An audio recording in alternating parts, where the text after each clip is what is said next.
Rapatha, The Final Tale, written and read by Jerry Hart. Prologue. Seemingly surrounded by stars, Rapatha walked up the steep, cobbled path, past the dark shops on either side. The road was so steep, her legs barely managed to get her to the top. When she got there, she saw a maze of paths before her.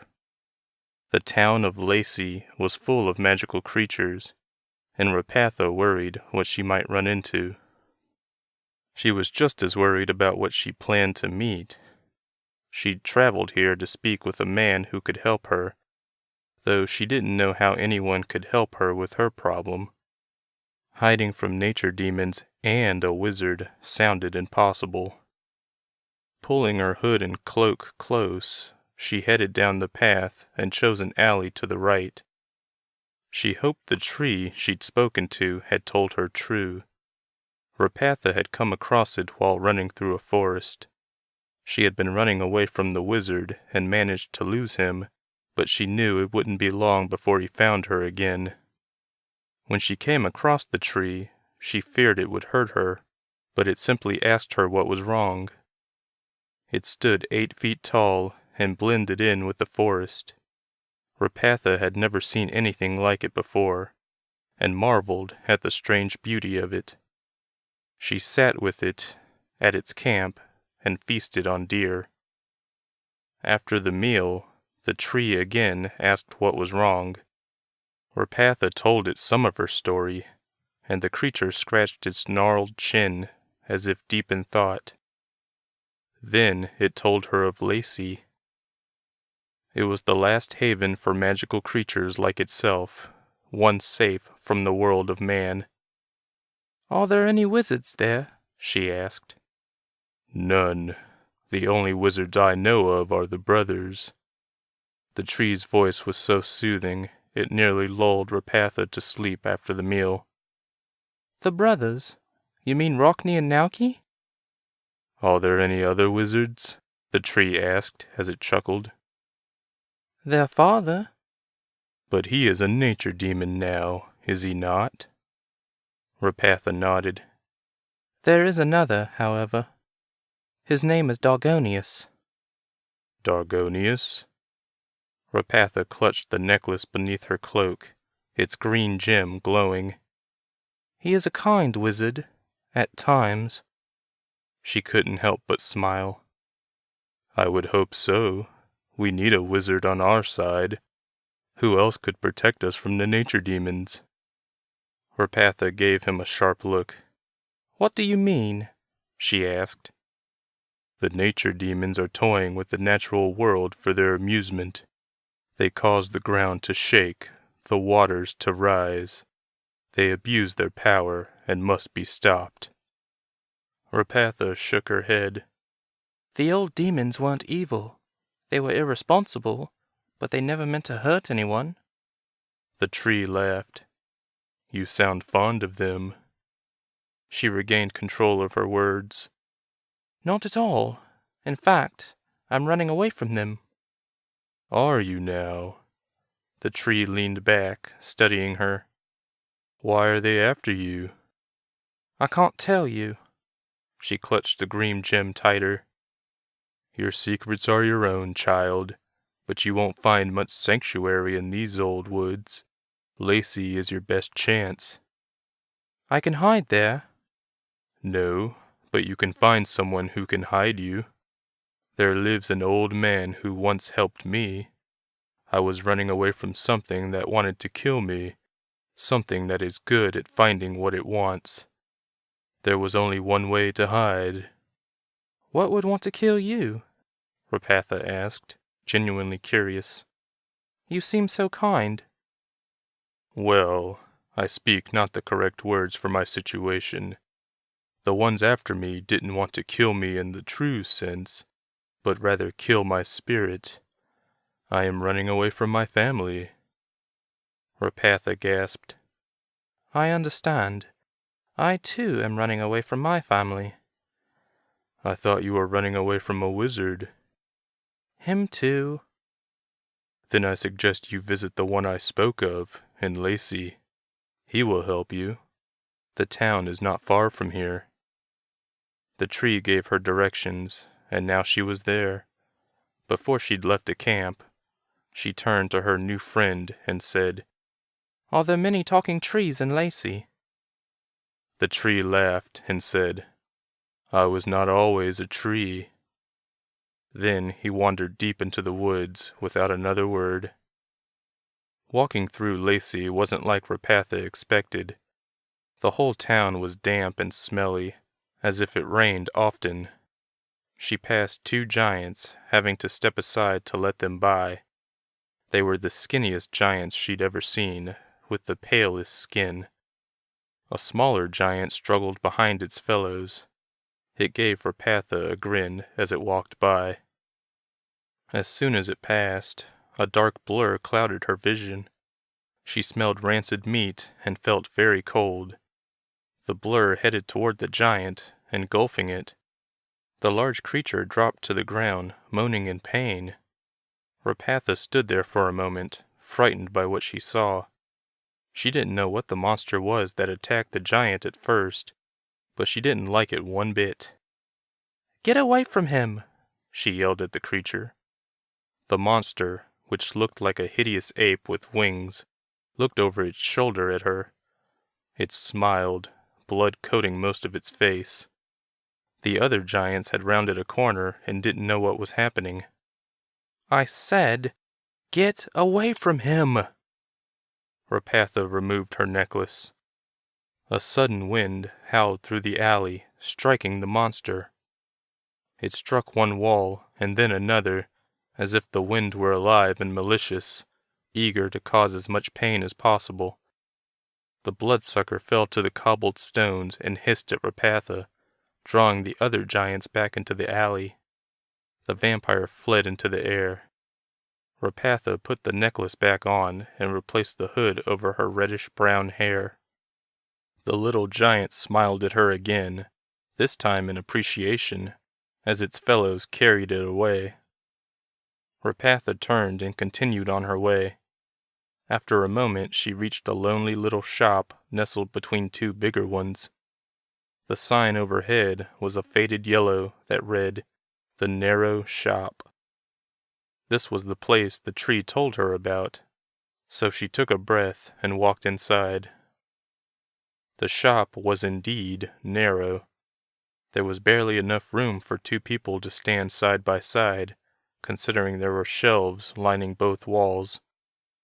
They were littered with clothes and scrolls, herbs and dolls. The place was crowded, but cozy. "Welcome to the narrow shop in the land of constant starlight. May I help you?" a voice asked from the other end of the shop, startling Rapatha. She saw a silhouette behind a counter. She slowly walked toward it, trying not to grab her necklace again. The tree had told her about the owner's greediness. She made sure to keep it covered with her cloak as she approached the figure. His features became more pronounced. His skin was pale, his hair short, blonde and styled into spikes by some kind of grease. His eyebrows were very thin. And then there were his eyes, which were the color of limes. "I was told you could help me," she said. "Well, that depends," the man replied in a silky voice. "What do you need help with?" "I need to hide." "Oh, well, that sounds familiar. Did you happen to speak with a tree?" "Yes." She laughed lightly, looking around the tiny shop. "Though I can't imagine a tree walking in here." "He wasn't always a tree, darling." "He told me that. What was he?" "Let's just say he wasn't always a tree. I don't like to tell my client's business, if you understand. He's well hidden from his pursuers, however." "I wish to be similarly hidden," Rapatha said quickly, excited by the thought of escaping her own pursuer. "Of course, my dear. First, you must tell me why you want to hide." The tree hadn't told her this part, and she hoped she wasn't being taken advantage of. She sighed and said, "I wish to hide from my family." "And?" "And a wizard." The man raised a thin eyebrow. "Interesting. There aren't many wizards left. Which one do you wish to hide from?" "Rockney." The owner clapped his pale hands to his face. "He's the nasty one. We all wish to hide from that one. I believe I can help. For the right price." "What do you want?" she asked. "What do you have?" "I have gold." The man shook his head. "I have no need for gold." He casually looked over his shoulder, and Rapatha noticed a shelf of jars filled with golden mist. He looked back to her quickly, as if angry he'd drawn her attention to the jars. "My price is something that can't be measured, something very precious to each customer." Rapatha reached for the necklace. She couldn't help it. The owner laughed. "It's nothing that can be worn, either, I assure you. It's your essence." "My what?" "Your essence. That's what I call your life force." Rapatha had no idea what he was talking about, but it didn't sound good. "How do I give that to you?" The owner laughed. "With a kiss, of course." "You want me to kiss you?" "Well, I don't want you to kiss me, but that's the way the transaction works." "How much of my essence do you take?" "Just a taste. You won't even notice it's gone." Rapatha thought about her situation, about the life she wanted to escape. Giving away a small dose of her life force sounded like a decent trade, as long as it didn't hurt her. "All right," she said. "I'll do it." Rapatha's skin tingled. She recognized that feeling and knew it was bad. The shop's door opened behind her. She leaped behind a rack of coats on one side of the narrow shop. She couldn't see who'd entered, but she knew who it was. "Hello," a voice said. "Welcome," the owner replied. "How may I help you this constant evening?" The figure was still out of view, but Rapatha knew who it was. Only one person made her feel this way. "I'm looking for someone. I was told she was in this beautiful town of yours." "What does she look like? Perhaps I've seen her." The man took a step closer, and Rapatha managed to see his chest. He was wearing a dark blue jacket, the buttons an even darker shade. "She's very beautiful," he replied. "I've seen the women of this town. I'm sure you would remember this one." The owner laughed. "I'll overlook that slight to my cherished home because you happen to be correct. However, I can't say I've met any beautiful women as of late." There was a long silence, and Rapatha realized she was holding her breath. She let it go slowly and took another, breathing in the musty coats behind which she hid. "What's your name, friend?" the visitor asked. "Wes. Yours?" "Rockney." "Pleasure to meet you, Rockney. You wouldn't happen to be the Rockney of the Wizardly Brothers?" A short pause. "Why, yes I am." "And would your brother Nauki happen to be here as well?" "No, I'm alone." "Who is this woman to you?" Wes asked. "The one you seek?" Rockney laughed. "She's a friend." "Oh, come now." Wes sounded delightedly doubtful. "No one comes to Lacey to search for just a friend. She must be more to you. A lover, perhaps?" Rockney stepped closer. Rapatha could see his face now. His cheeks were sunken, his eyes heavily lidded. His long brown hair was slicked back.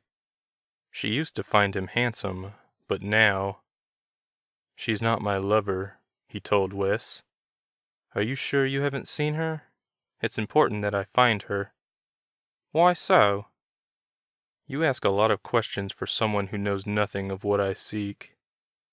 Rockne grabbed Wes by the neck and pulled him closer. The action had been so fast, Rapatha felt she would have missed it entirely had she blinked. "I'll give you one last chance to tell me the truth," Rockne whispered. "Have you seen Rapatha?" Rapatha held back a gasp when she noticed the shop owner's nose bleeding. He looked frightened. "I swear I have not seen her," he said hoarsely through Rockne's grip. Rockne held him a few seconds longer, and then let him go. "Thank you for your time, Gelfin." He turned and left. Rapatha waited a moment before retreating from her hiding place. "I apologize for him. Now you see why I wish to hide." Wes wiped the blood from his nose. "Indeed. I can help you. In exchange for that kiss, of course." Rapatha looked at the jars again. "Rockne called you a Gelfin?" "Yes. I've been alive for longer than you can possibly imagine, and plan to keep being so." Rapatha reached for her necklace again before catching herself. "I can't imagine, actually. Have you done anything important with your long life?" "Are you prepared to pay the price or not?" Wes asked with a bit of impatience, ignoring her question. "Yes, I am." "Then kiss me."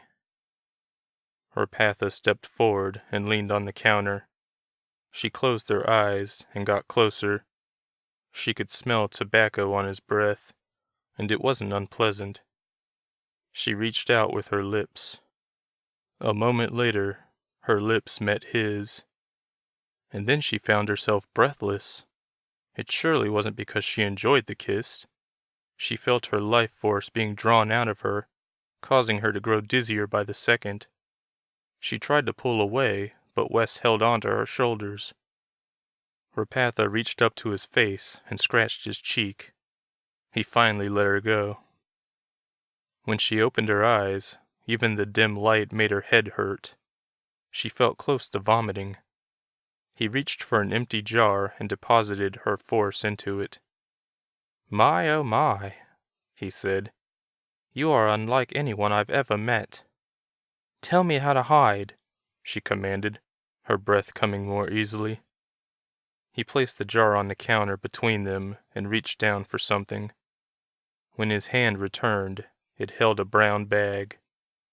"Eat these and you shall be hidden." She took the bag and looked inside. "Beans?" "They're more than beans. Simply swallow them and Rockne will never be able to find you. No one will." Rapatha stared at him, incredulous, but then nodded. "Thank you." When she got to the door, Wes said, "Make sure you're in the water when you swallow the beans." "Why?" "Because the magic works better that way. Goodbye." He took the jar and disappeared to the rear of the shop. Rapatha left and kept an eye out for Rockne. She managed to get to the lake at the edge of the town, took the small green beans from the bag, and swallowed them. They were flavorless. She stood in the water, her cloak billowing around her. The ocean reflected perfectly the bright stars above. The water was cold, but she barely noticed because her stomach rumbled. Something was happening, and it didn't feel pleasant. Suddenly, her hands felt numb. She looked at them and saw they were gray and hard, like rock. "What is happening to me?" she asked herself, frightened by what she saw.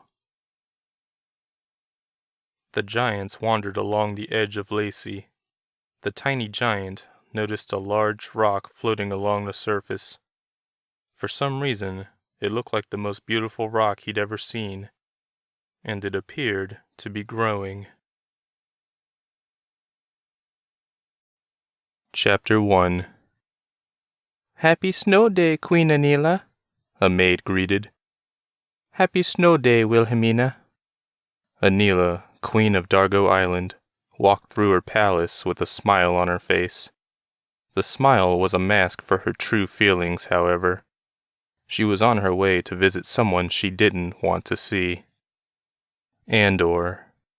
He was a traitor who had unleashed a dangerous wizard from his prison and nearly caused the extinction of the entire planet.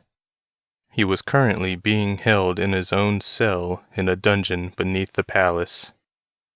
Anila, wearing a blue robe that felt way too big for her, walked quickly down a circular stairwell.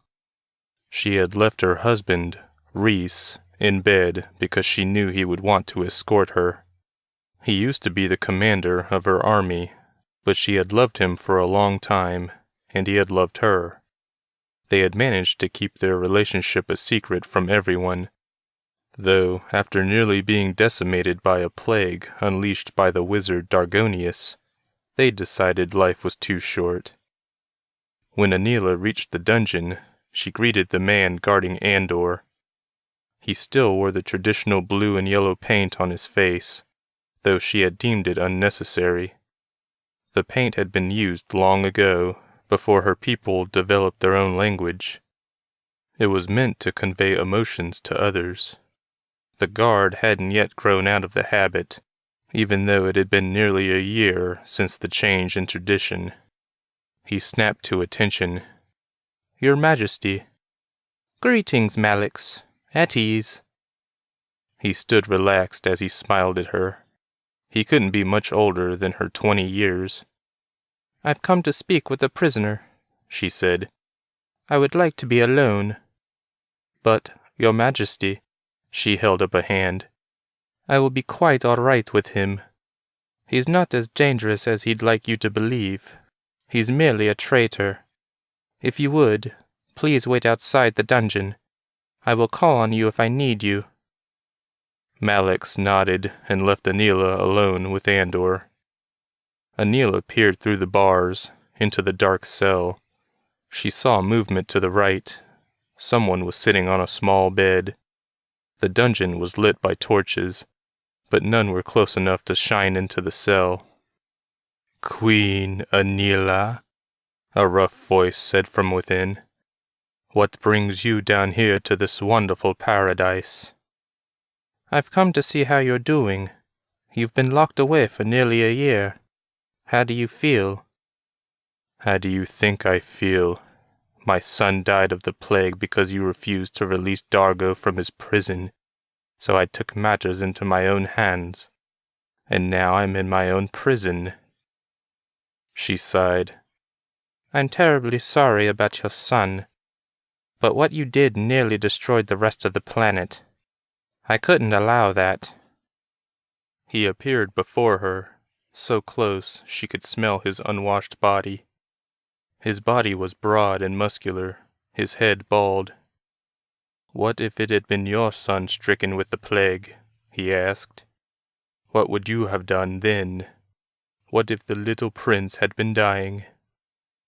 Anila had anticipated that question, but it still shocked her. I don't know what I would have done." "Exactly." Andor spun around and then locked eyes with her again. "How old is he?" "A month." "A month? What a magical age. I remember when my own son was a month old." There was so much anger in his voice that Anila couldn't help but step away from the bars. "If I could bring him back, Andor, I would."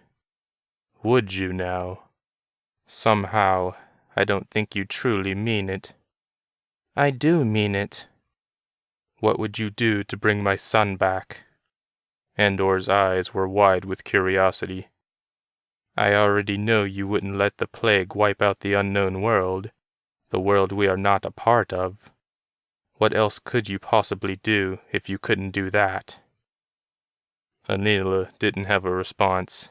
She simply stood there and stared at him. He turned back to his bed and said, "I know what I would do."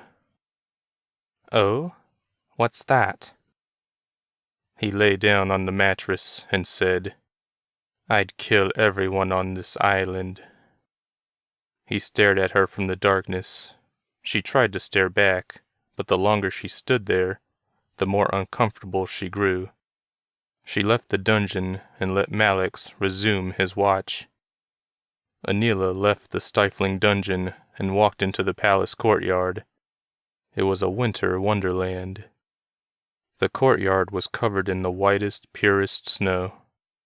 People danced around, wearing white robes and crystallized masks. It was a tradition nearly as old as the island itself. For some reason, it only snowed every 5 years on Dargo Island. In the old days, the islanders started wearing ice-blue masks that stood out from the white of the snow and danced among the courtyard. Only one part of the island was constantly covered in snow, but that was a result of magic. This snow was natural. The dances were spontaneous, but had managed to become highly synchronized. Dargonians were simply in tune with each other. They danced in a large circle, waving their arms in a way that would make you think of wind blowing through the air.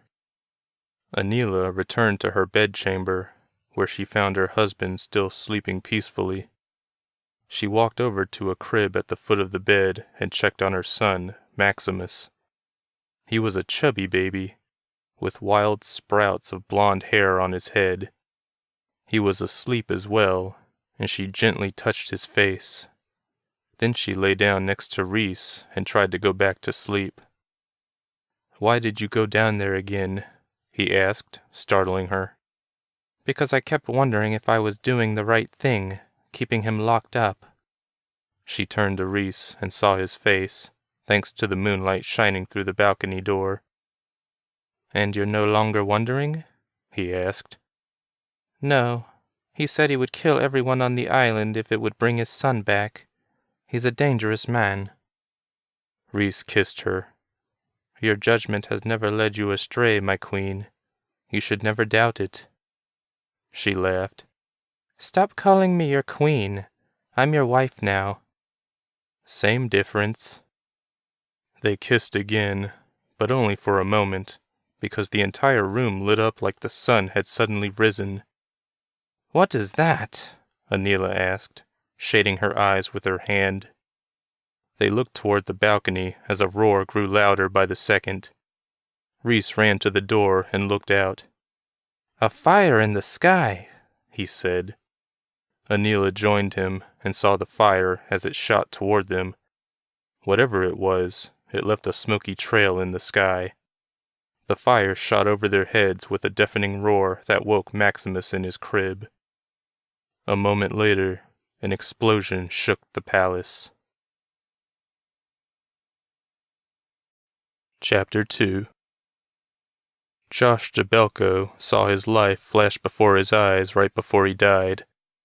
The vision started with him in the womb with his twin sister, whose name he still didn't know. She'd died because of him, because he'd drained the life out of her when he had grown too weak to survive on his own. Then he saw himself at 6 years old, climbing a tree with his best friend Esteban.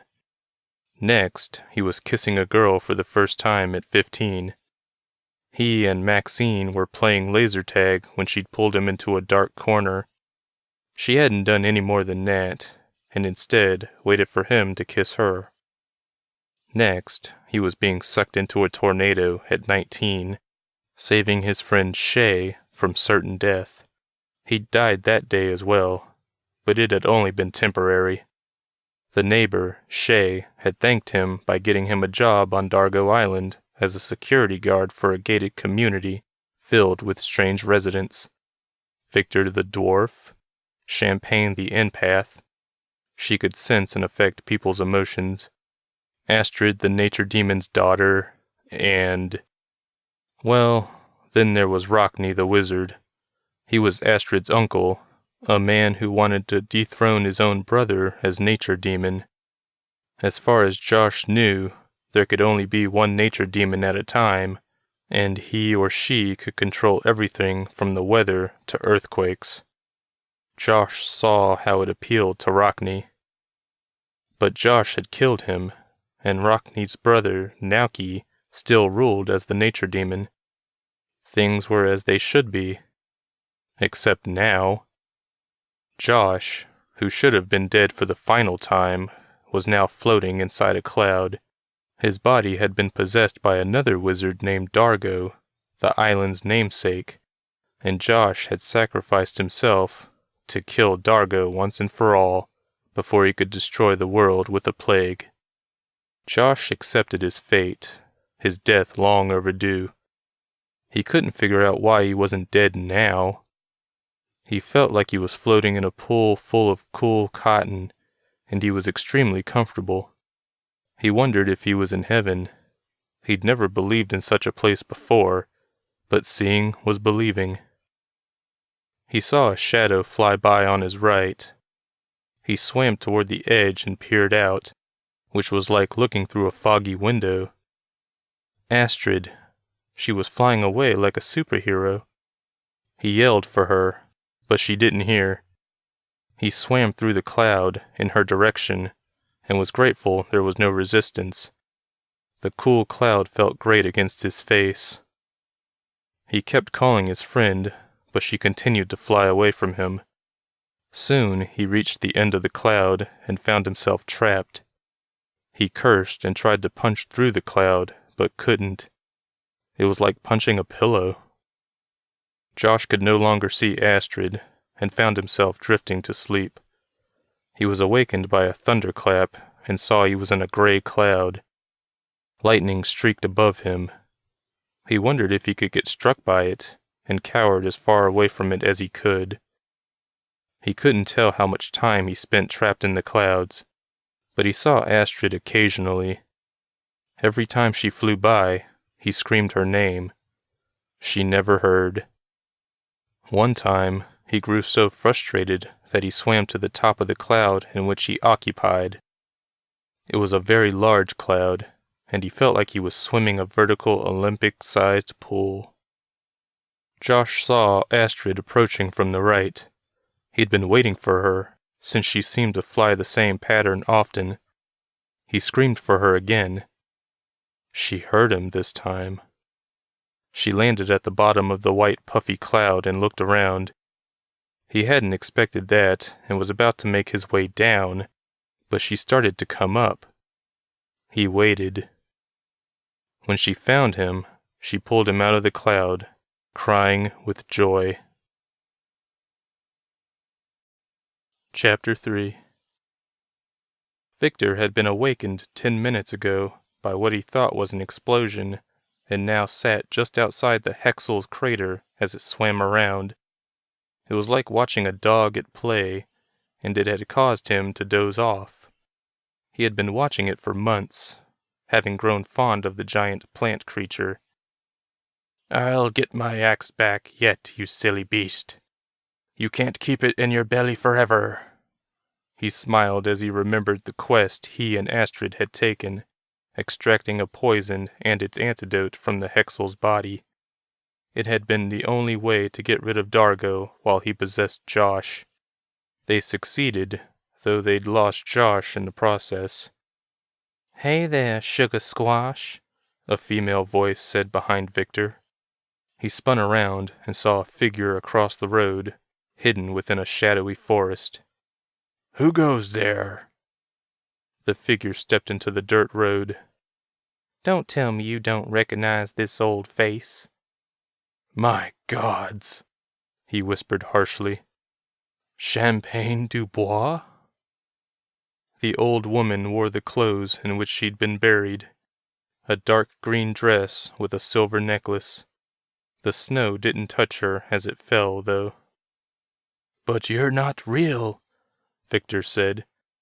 "You're dead, dear." "Don't I know it? Something brought me back, though. Something's wrong with the island, and the dead are walking about." "The dead walk?" Victor could barely get the words out. He imagined the dead walking around this very night and shivered. "Are you really here, dear lady?" She walked up to him and reached for his face. "I am, sugar bunny." He smiled and tried to lay his face on her palm, but it just went through it. "I was always fond of your cute nicknames." She pulled her hand away. "You must help the island." "The island?" The island's soul. She's dying. If she dies, the island will be destroyed." "What do you mean?" Champagne shook her head. "Whatever magic brought me here also helps me understand what the island feels. She's in so much pain." Victor thought Champagne's words over. "How do we help her?" "I don't know." Victor shook his head. "I'll speak with Anila. She should know this." "Good luck, sugar dwarf. I love and miss you." She backed away toward the woods. "Where are you going? I thought you said you were back." Champagne gave him a sad smile. "I'm back, but I'm not alive. I have no heartbeat. I am a walking spirit. I can't touch anything. I found you in order to warn you of the danger." "Why didn't you warn Anila?" "I tried, but I was drawn to you instead. I think it has to do with my connection to you. Now you must go to Anila for me." He nodded. "It will be done, cherished lady." She smiled and disappeared into the woods once again. Victor stared at those woods, convinced she had really been there. He turned back to the crater and saw the Hexel staring at him. The floral creature sneezed, and something shiny shot out of its petal mouth. The object landed right in front of Victor. He picked the long-lost axe out of the ground. "Thank you, silly beast." Anila and Rhys ran out into the courtyard, where most of the soldiers met them. Everyone was in a panic, but Anila commanded their attention. "Something has fallen from the sky and struck the island. Everything is all right." "But what was it?" a soldier asked, more panicked than the rest. "I don't know. I've never seen or heard of anything like it before." "It was a meteor," a female voice said. Anila saw a short woman approach from the palace gate. "Shay, you know what it was?" "Yes, it was a piece of rock that fell from space. They're not uncommon in the rest of the world, but this appears to be the island's first encounter with one." "Is it dangerous?" Rhys asked. "Only if it crashed on or near any islanders." "We should search for it," Anila said. Anila, having dressed before leaving her room, gathered her Bethel, which was like a horse but had red scaly skin and no tail. 6 soldiers followed her and Rhys, while Shay agreed to watch Maximus. The smoke trail still lingered in the sky, so the group didn't have trouble locating the crash site. "It appears to have shot through the giant's realm," Rhys said as they approached a cluster of mountains. "I guess it's a good thing Rockney killed all the giants," Anila said sadly. "Otherwise, there's no telling how many would have died tonight."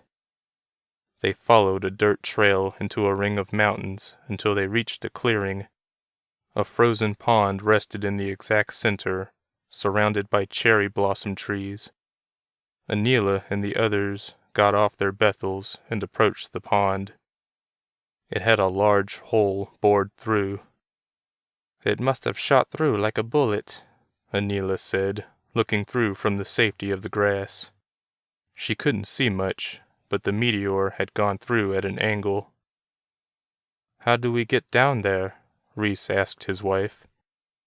"I don't think Rockney ever disabled the lift system that allowed the giants to get in and out of their kingdom. He had no reason to, since all the giants died that night." She paused, remembering why they died. Rockney had manipulated her father, who was then king, into thinking the giants had sided with his evil nature demon brother Nauki. The giants had been under Rockney's spell, causing them to attack the islanders. They'd been innocent. Anila stepped onto the frozen pond, next to the hole. Nothing happened. "Perhaps Rockney's magic has completely left this island," Rhys said. "Everything he created no longer works." Anila suddenly began lowering into the ice. It was a claustrophobic feeling, because the ice literally molded around her as she passed, and for a moment she couldn't move her arms. She smiled at her husband. "Or perhaps you're mistaken." She completely disappeared as the lift, which was literally a chunk of ice that seemed to levitate, took her into the giant's world a mile down. Everything was covered in ice. Anila faced toward the village, filled with white, round houses. A large bridge was set over a dark blue river that flowed around the village. She looked up to see the icy ceiling high above.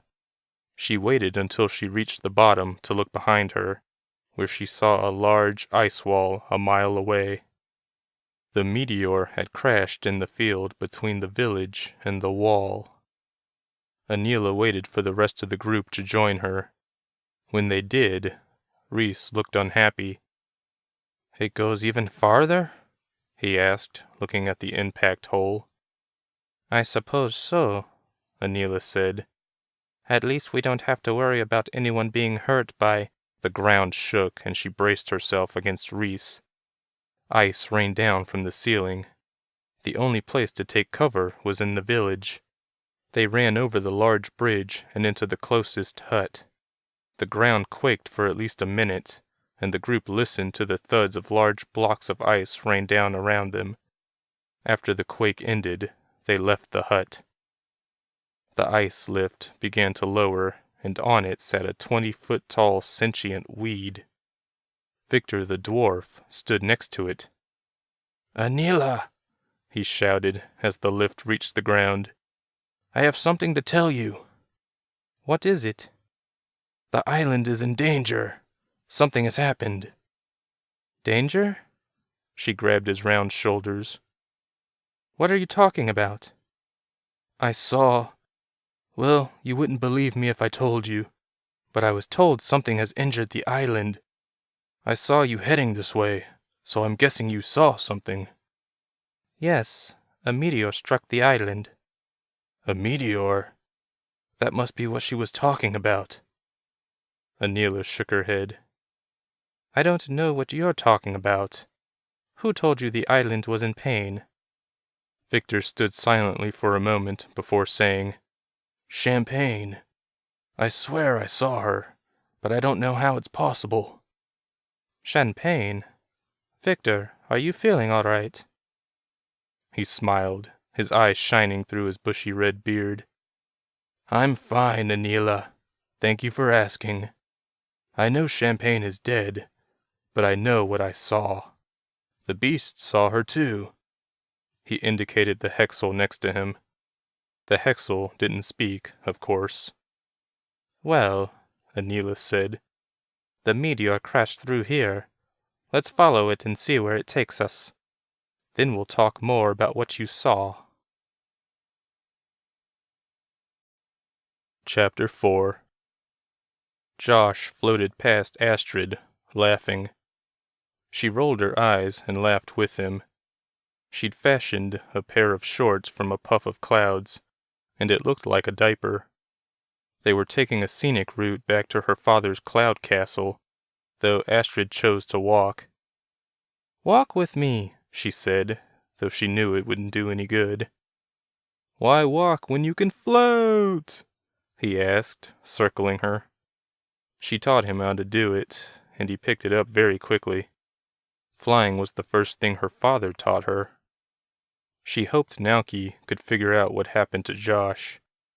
Before Josh sacrificed himself to destroy Dargonius, Nauki had said he didn't know what would happen to Josh if he died. Astrid had only recognized what Josh had become because he'd been reborn from the clouds. Nauki had told her about that process when he recounted how he, in turn, became a nature demon. You had to die to be reborn. It wasn't a pleasant thought, and she feared having to do the same thing if it ever became her turn to take her father's place. As they grew closer to the castle, Astrid grew uneasy. The castle, as well as the cloud on which it resided, was a darker gray. The clouds around it were lighter, but this one looked sick. Astrid flew ahead, leaving Josh behind. "Dad?" she called after opening the grand door. She stood in a hall that branched in different directions. From the outside, and from far away, the castle looked like a giant puffy cloud. Inside, however, it looked like a regular castle made of brick and stone. On most days, she had to search for her father, but today he stood at the end of the hall, directly in front of her. He wore a long blue and gray robe, with a light blue beard that reached down to his stomach. He looked like what you would expect a wizard to look like, which was appropriate since he used to be one. Today, he looked like a sick wizard. "Astrid," he said. "What happened to you?" she asked, walking up to him. "I just started feeling under the weather. No pun intended." He laughed, and then suddenly stopped when he noticed Josh. "What on earth?" Josh walked up to them, still wearing that ridiculous cloud diaper. "Guess who's back?" "I don't believe my eyes." Astrid couldn't remember the last time her father had looked this dumbstruck. "Joshua, you are a nature demon." "I guess we'll have to fight for who gets to take over," Astrid joked, poking Josh with her elbow. He smiled grimly. "What's wrong?" she asked. "Nothing. I just wish I had some clothes." Astrid was surprised at how lean he looked without a shirt. He clearly worked out when he was alive. She tore her eyes away from his six-pack to ask her father, "Do you have any more clothes here?" "Of course. Upstairs. There are also spare rooms. Take your pick." Astrid took Josh's hand and led him up the spiral stone staircase. He seemed to be smiling, but there was something behind that smile Astrid couldn't grasp. It all felt like a show. They reached the top floor and headed into a large room. There were no windows, but there were a few sculpted holes near the ceiling that let in plenty of light as well as a breeze. Josh walked up to a wardrobe and went through the nice selection of robes, shirts, and pants.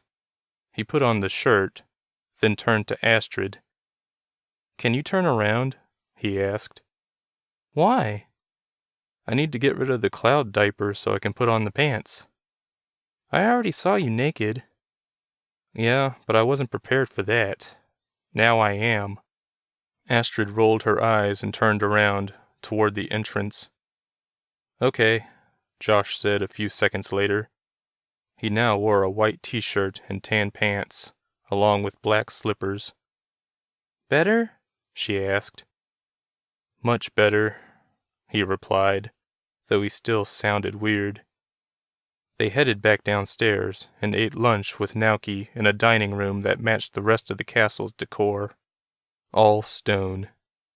There were red rugs scattered throughout, but it still felt cold and empty. Josh had been inside this castle only once before, during the battle with Nauki and his vampire and werewolf minions, but that had been a year ago. He looked around now, but with the air of a scared kitten. "We can start training whenever you're ready," Astrid told him, trying to lighten the mood. He nodded absently. "When can I learn to invade people's dreams, like how Nauki kept doing to me when we first met?" Nauki laughed. "That's not really a nature demon trick.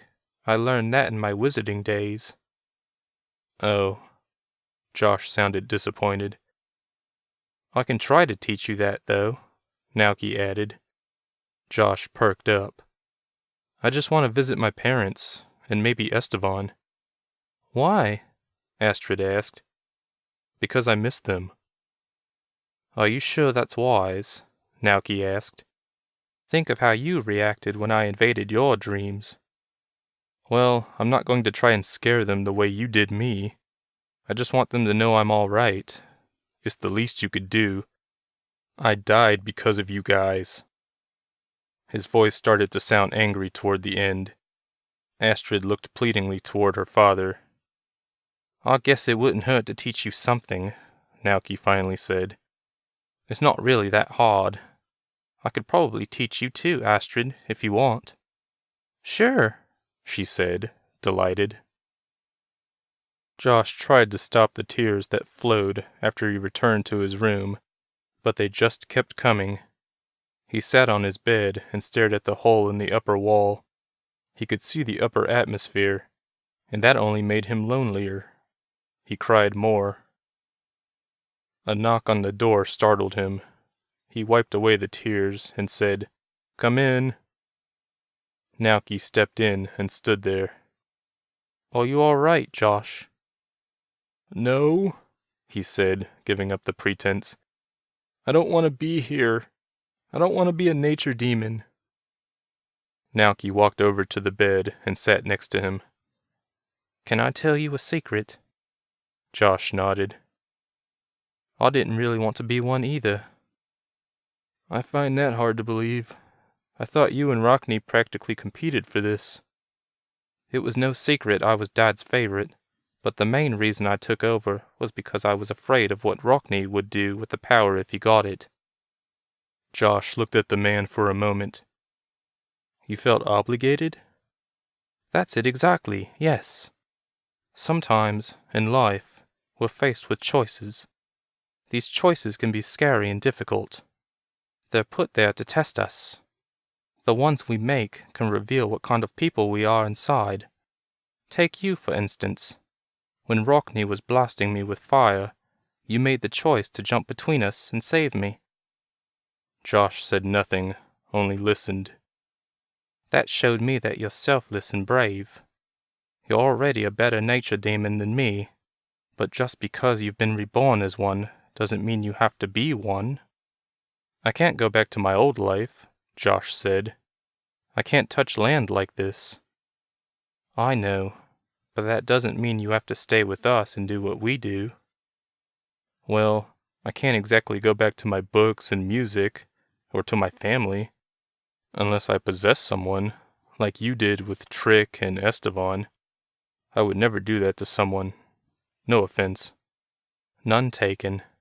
I know I've possessed a few people without their consent. I don't know what to tell you, Josh, but I want you to know you are not obligated to follow in my footsteps. Astrid is doing so by her choice. You can do whatever you want. In the meantime, you can stay with us." Josh smiled and wiped more tears away. "Thank you." Naoki stood and started toward the door. Before he got there, though, he collapsed. "Astrid!" Josh screamed as he ran over to the man. She ran up to them a few seconds later and said, "What's happening?" Naoki looked wide-eyed at Josh. "Something's wrong. I haven't been feeling well today." "When did it start?" Astrid asked. "An hour ago." "That's when I pulled Josh out of the cloud."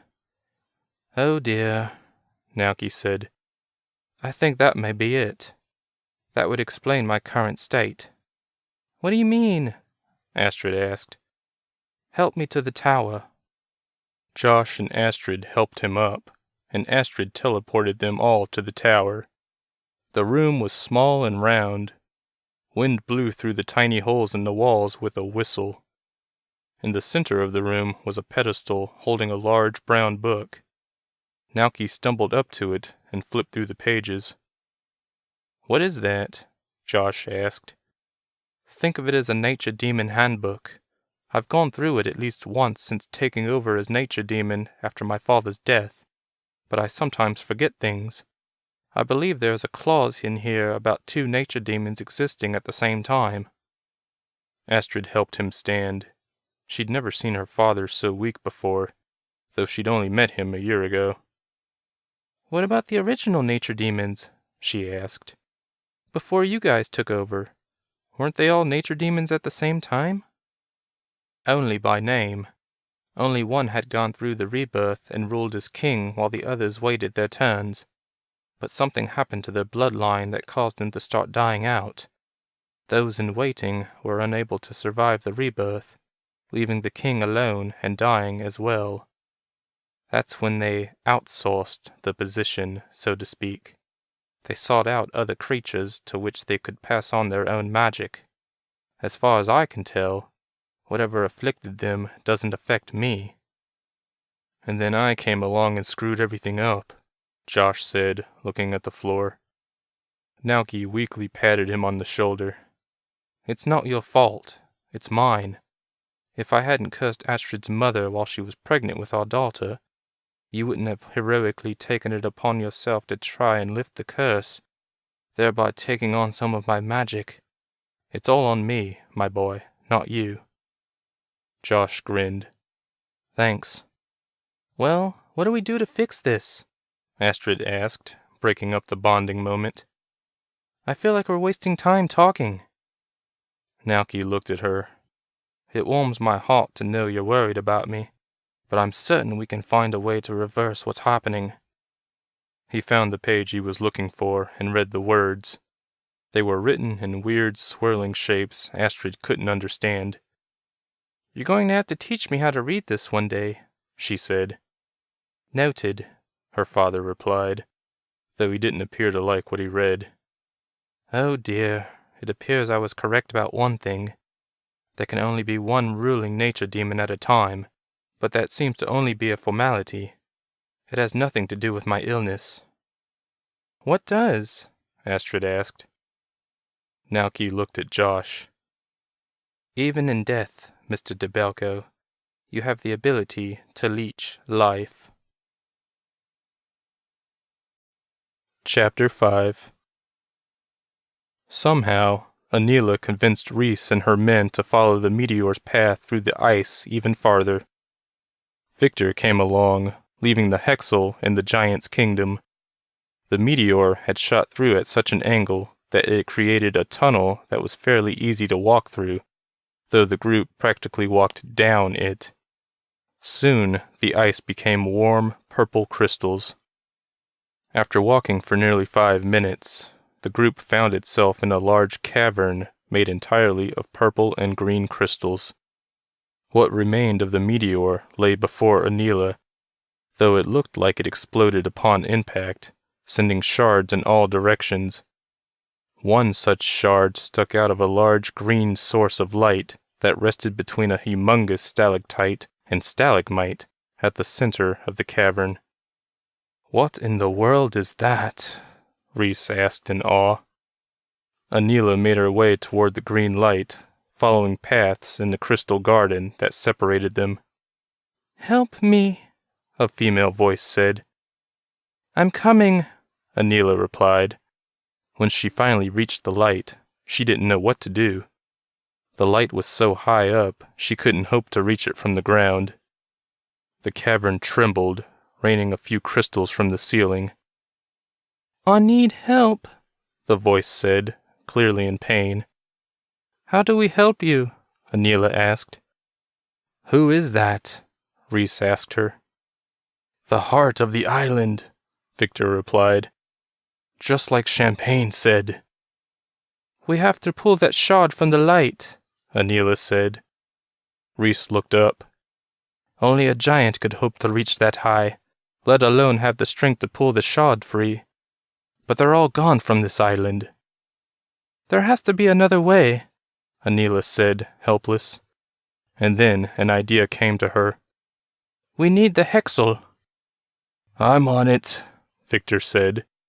He returned to the icy kingdom above to retrieve the Hexel. "Gangway!" he shouted from the tunnel as he rode the giant weed down. Reese pulled Anila out of the way as the Hexel shot out of the tunnel and slithered through the crystal garden. Victor rode it like he would a Bethel, with a rope attached to the pink and orange petals that acted as the Hexel's head. When they reached the stalagmite, he reared back, causing the Hexel to straighten upward toward the green light. Something that looked like a tongue shot out of the stamen and attached itself to the shard. Victor pulled on the reins, and the Hexel pulled the shard out of the light. The cavern shook violently, raining more crystals upon the group. Victor just managed to escape becoming impaled by one as he rode the Hexel away from the light and toward Anila. Will you be requiring anything more, Your Highness? Victor asked sarcastically, twirling a finger through his pointy red mustache. No, Victor, thank you. Thank you, Anila, the voice said, though it still sounded like it was in pain.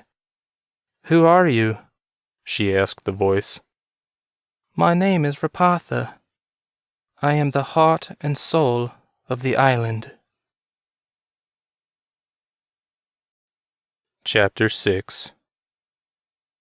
Josh's world spun before him. He had so much thrown at him in such a short amount of time that he couldn't make sense of it. He didn't even know if any of this was real. Maybe he was still dead, or still being possessed by Dargo. Maybe this was all a dream. Naoki still read from his handbook, but he didn't learn anything new. Astrid stood by her father's side, helping him to stay on his feet. Naoki visibly shook as he tried to stand on his own. No matter what form Josh appeared in, he still hurt those around him. If I go away, he said to Naoki, will that stop the leeching? I doubt it. It has nothing to do with proximity. The mere fact you exist as a nature demon is what's draining my energy. There has to be a way to change me back or unmake me. Naoki looked thoughtful as he turned around. A way? You just gave me an idea. There is a way to speak with the past nature demons. They may know something that will help. How do we do that? Astrid asked, sounding hopeful. They are gathered in a nexus far from here. Let's go, she said next, her excitement apparent in her eyes. They have to know what's going on. Are they ghosts or something? Naoki sighed. They're spirits, yes. But honey, you can't go. Only Josh and I can. Why? Because we've been reborn as nature demons. We're technically already spirits and can make the journey. Oh, she nodded. I understand. How long will you be gone? It's difficult to say. I've only visited them once before. It's painful to be in their presence, so we can't stay for long. Painful? Josh asked nervously. Yes, it's an assault on the senses. Your sight, hearing, and sense of touch will be heightened, so be prepared for that. Will you be okay going there in your condition? My boy, I'll be fine. I guess I'll visit my mom while you're gone, Astrid said, while Josh replaced her as Naoki's crutch. Astrid, her father said over his shoulder. The transporter may start malfunctioning due to my weakened state, so you should learn to travel to and from the island naturally. She nodded as she backed away. Josh knew she had the ability to travel from cloud to cloud without flying, but traveling to the island would be trickier because it was hidden with magic. Traveling from the island was probably easier, however. Okay, Josh said to Naoki as Astrid left. What do we do now? Naoki walked slowly toward a desk off to the side and retrieved a bottle of silver dust. These are the ashes of the last reigning nature demon, my father. After a nature demon dies for the final time, his or her body turns to dust. The ashes pass to the next nature demon. We can use them to establish a link to the predecessor, in case we need to speak with them. Like I said earlier, traveling to the nexus in which the nature demon spirits reside is overwhelming, so we can't stay for long. I've only been once, early in my reign. I did it to speak with Father again. I was scared of the responsibility thrust upon me and needed reassuring. He poured some of the remaining ashes on the floor in a circle big enough for Josh and him. Josh joined him within the circle as Naoki studied the empty bottle and sighed. After this, I will never be able to speak with my father again. Well, unless I pass into the Nexus to join him. I'm sorry for what I'm doing to you, Josh said quietly. Think nothing of it. Again, everything that's happening is my fault alone. I'm the one who's sorry. Nature demons reign for 1,000 years before passing the rule to another. My time will come eventually, no matter what. How long have you reigned? Naoki smiled at him as the circle lit up. A long time. And then they were gone, transported from the tower to a realm far away. Chapter 7. Astrid knew something was wrong with the transporter after she stepped out of the closet of her house on Dargo Island. It had taken longer to get from her father's cloud to the house. So long, in fact, that she thought she was stuck. She'd stood in the windy, bright world between worlds long enough to think, which was a first. She'd even grown afraid that she would be trapped forever. As she walked to the living room, she decided not to use the transporter until her father was well again. If he got well again, that was. Though she'd only known him for a year, she realized she loved him. She loved Josh as well, and didn't blame him for what he was doing to Naoki. It was night, and Astrid wondered where the day had gone. It had been day when she found Josh in the large cloud. She felt like she'd been away for days rather than hours. "Mom?" she called, but the house seemed empty. She called the palace from the wall phone but didn't get an answer, so she jumped on her Bethel, named Pace, and rode up there. She found her mom in the palace courtyard, holding little Maximus. Mom was staring at something in the sky. Astrid hopped off of Pace and joined her. "What's wrong?" she asked. Mom looked at her with a distant expression on her face. "See that light in the sky?" Astrid looked. "What is that?" The light was small, but not too far away. It must have been hovering over the large waterfall that separated Dargo Island from the rest of the world. "I think it's a helicopter," Mom said. "A helicopter?" Astrid remembered seeing one during one of her trips to Dad's realm. She'd also seen a few airplanes, machines that gave regular people the ability to fly. What a concept. "Has there ever been a helicopter this close before?" "Never. Even if one did come this way, it wouldn't see us. At least, that's the way it used to be. I can't help but feel that helicopter can sense us, though." "That's impossible," Astrid said nervously. The light did seem to hover, though. "Maybe the pilot's being driven back by the magic that hides us." Mom looked at her. "Something happened while you were gone. A meteor crashed on the island. I think it was being tracked, and since it landed on an island that can't be seen, the outside world is curious as to what happened to it." "A meteor? Was anyone hurt?" "Not that we know of." She looked past her daughter to a group of Bethel riders approaching the palace gate. It was Anila and a few soldiers. "Astrid," Anila said as she got off her Bethel. "Welcome back. You missed all the action." "Mom just told me. Look." She pointed to the helicopter. Anila gasped. "Another meteor?" "No, something worse. The outside world," Mom said. "We just discovered the meteor crashed into the core of the island. It injured the heart of the island. It's a living spirit." Astrid tried to process this. "The island's spirit?" "Yes, it's an intelligent being named Rapatha.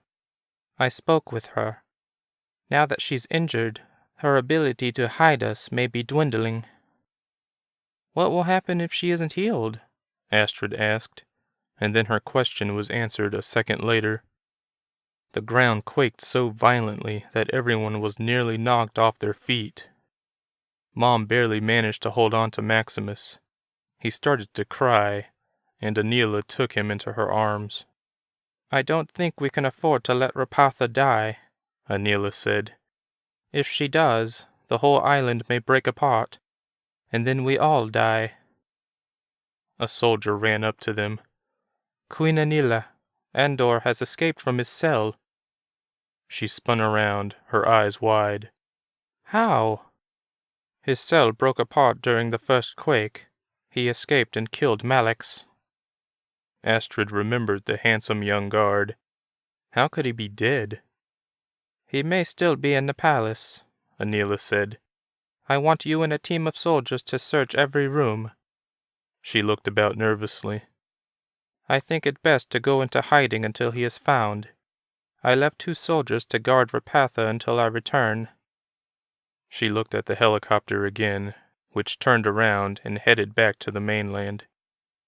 Goddess help us. We are facing more threats than ever before. She looked around for a moment before whispering, Play along with what I'm about to say. Shay was confused at first, but she decided to do as asked. Anila's next words were noticeably louder, and they carried throughout the courtyard. Andor watched the man from an alley in Dargo Plaza, between a bookstore and a salon. He was a mile from the palace, and he saw the queen and a few soldiers trot away on Bethel's. The man he watched was an old friend. Andor had tried getting this man to go along with him during his plan to overthrow Anila and release Dargo from his prison, so that he could undo the plague ravaging the island. The friend, Marquiza, had backed out at the last minute. Marquiza walked into a bar across from the bookstore. Andor knew the man owned it and always locked up at this time.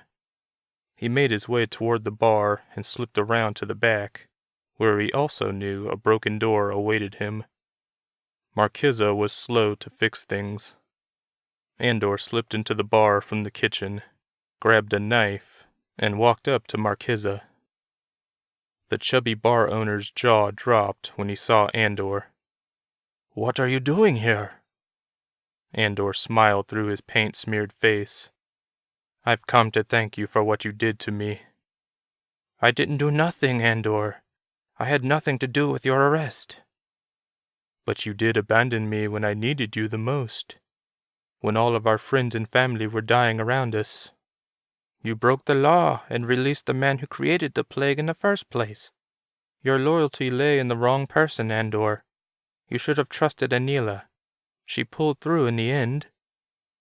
Andor chuckled as he approached his friend.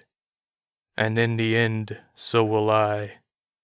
He lunged at Marquiza and stabbed him in the heart. For my son, he whispered. The blinds had been pulled on the windows, so no one saw Andor kill the man. He pulled the knife from the man's chest, wiped off the blood with the bar owner's shirt, and then turned to leave the same way he came in. Only, when he got outside, he saw something he didn't expect to see. A little boy stood in the alley next to the bookstore, the same alley Andor had watched from only moments ago. Son? The man called quietly. He was looking at his dead son. Chapter 8. Josh couldn't see or hear anything around him. He could barely open his eyes due to the blinding brightness, and he heard a loud hum in the air. He pressed his palms to his ears, but that only dulled the sound a little. All of his skin felt really sensitive, so much so that even his clothes felt like they were scraping him. Just relax, he barely heard a voice say to him. Try to relax and your senses will adjust. Josh did as told, and the sound grew less intense. He was able to open his teary eyes to slits as the light dimmed. Is that better? Naoki asked. Yes. Josh looked in front of him and saw a large, lumpy cloud wall that stretched up at least 100 feet. Above the wall was a light blue sky. He looked around him and saw more of the same. He felt like he was inside a large canyon made entirely of clouds. Where are the nature god spirits? He asked Naoki. Here, multiple voices replied. Josh jumped at the sound as it echoed in the canyon. When he looked back at the lumpy clouds, he saw faces form. Dozens of them. They reminded him of Mount Rushmore, only creepier. "Why have you come here?" one of the faces asked. Josh stared at it. It was close to the top. "Something has happened, Father," Naoki replied. "The boy next to me has been reborn as a nature demon." "Impossible," another face said, this one in the middle. "There cannot be two." "I am aware of that, Krynos. That doesn't change the fact that it happened. But the boy is unusual. He is a sort of life drinker. In life, he had the ability to leech the life out of someone else. In rebirth, it appears, his ability is slowly sucking the life out of me without his conscious effort. I am dying." "Perhaps it is your time," Krynos said. Josh didn't like the tone in his voice. "Is he trained to take over?" Naoki's father asked. "No. He became a nature demon through my negligence and is not the least bit prepared. I have, in fact, been training your granddaughter, Astrid, to take my place hundreds of years from now. I am not ready to give up my position." "Then why are you here?" "To find a way to undo this," Josh spoke up. "I don't want to be a nature demon, and I don't want to kill Naoki. Is there some way to take my power away?" "Do you wish to die, little Gelfin?" Krynos asked. Josh was starting to hate that face and his attitude. "Yes, I should have died a long time ago, and I didn't ask to come back." "How did you come back anyway?" "It was my fault," Naoki said. "I cursed Astrid's mother when she was pregnant. Josh leached the curse from Astrid. I used a lot of my energy in the spell, which somehow mutated through Astrid. When Josh's body died, he was reconstituted in the clouds. Not the same way I was when I was reborn, but he is a nature demon." "Foolish wizards!" Krynos yelled, causing Josh to cover his ears. "We should have never chosen them to replace us." More faces appeared in the lumpy clouds. The sight was horrifying. The faces all cried agreement. "Silence!" Naoki's father screamed, and the faces shut up.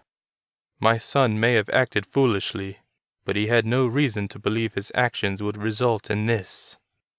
Perhaps if his father had been more responsible in his training," Krynos said, "he would have been more careful with his powers." "And I suppose you're the perfect father? Didn't your daughter run away from you?" "Rapatha refuses to follow the life of the nature demon. I raised her to be independent, not foolish. She chose her own way, and I respect that." "Getting back to the matter at hand," Naoki's father continued, "the only thing I can think for you to do, Josh, is to forfeit your right to live." "How do I do that?" "Give your life energy to someone else." Josh looked at Naoki. "Can I give it to him?" he asked Naoki's father. "No, you cannot give it to another nature demon." "Why not?" "Think of two nature demons as two of the same magnetic energy." He cocked a cloudy eyebrow. "Is that the correct word? Magnetic?" Josh said it was, since he already understood the metaphor. "They repel each other. You must give your negative energy to a positive."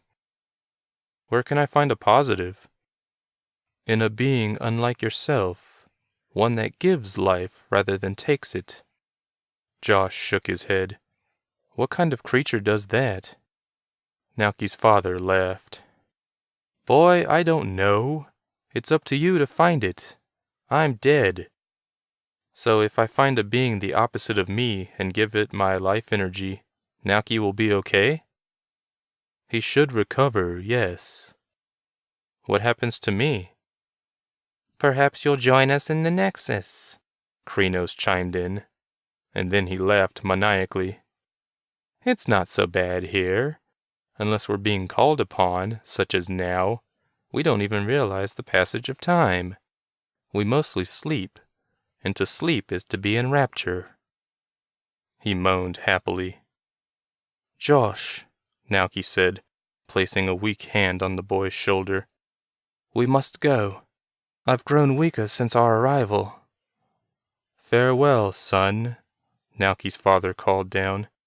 "I hope you succeed in your goal, and if not, I'll see you again soon." Chapter 9. "Who is that?" Anila asked, staring at a lone figure on a hill to their left. Reese looked as well. "I have no idea. Do you want me to check?" "No, it's not Andor, and he's not hurting anyone." She stared as her group passed the hill on Bethelback. The man was 50 feet away, standing at the top of the hill, just watching them ride by.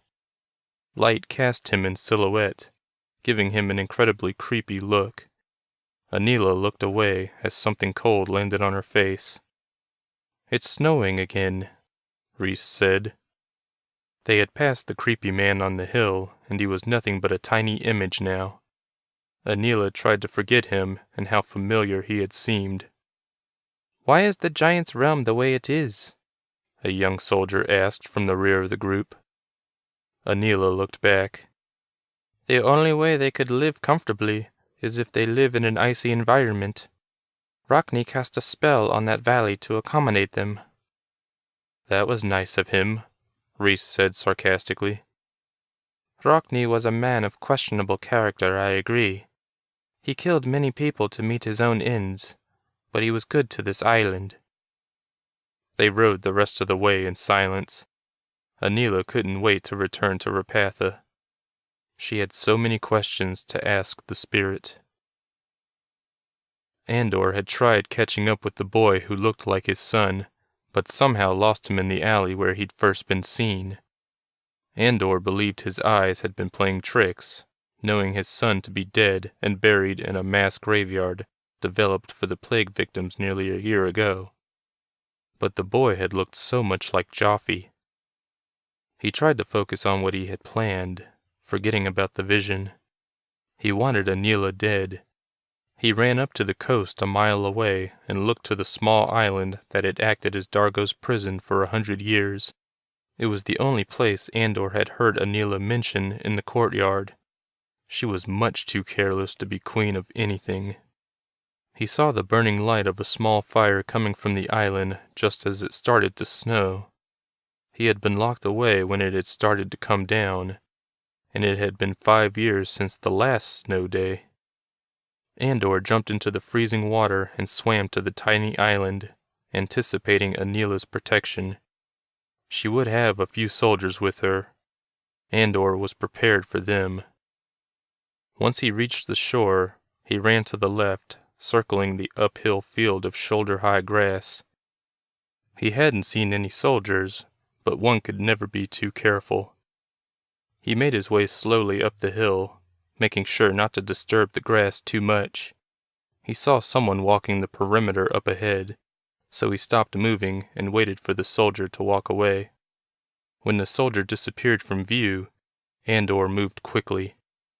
When he got to the small camp, he saw Anila and Reese sitting by the fire next to a large black stone monolith that acted as the entrance to Dargo's prison. The soldier was on the other side of the perimeter, watching the water. Anila held a hooded red robe close to her to keep away the chill. Andor pulled a knife from his pocket and made his move.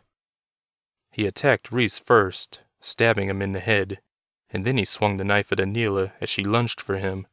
She fell down, holding her slashed throat. He then threw the knife at the guard, who was just now turning at the commotion. The knife went through his heart, and he was dead a moment later. The whole attack had taken 5 seconds. He turned back to Anila, hoping she was still alive. He wanted to watch her die. "No," he said as he saw Anila lying there. The robe had disguised the petite soldier's body. There was no woman here, just 3 men. He'd been set up. Anila was somewhere else. "Daddy?" a small voice said behind him. You killed these people. Andor spun around and saw a little boy staring at him from the tall grass. There was no mistaking it now. It was his son. Joffrey? Why are you killing people? Joffrey. Andor could barely speak. His dead son was right there. I'm avenging your death, son. You died for no reason, and it wasn't right. People have to pay. But Daddy, I don't want this. Joffrey watched his dad with tears in his eyes. I'm scared of you. Please stop. Andor's heart broke at his son's words. He shook his head and cried as well. I can't, son. I love you too much to let them get away with what they did to you. What they did to me? Or what they did to you? Andor looked at the carnage he'd created. 3 bloody bodies surrounded him. He looked back at Joffrey, but saw nothing except empty grass. It's too late to stop, son. Andor wanted to scream, but trapped it in his throat.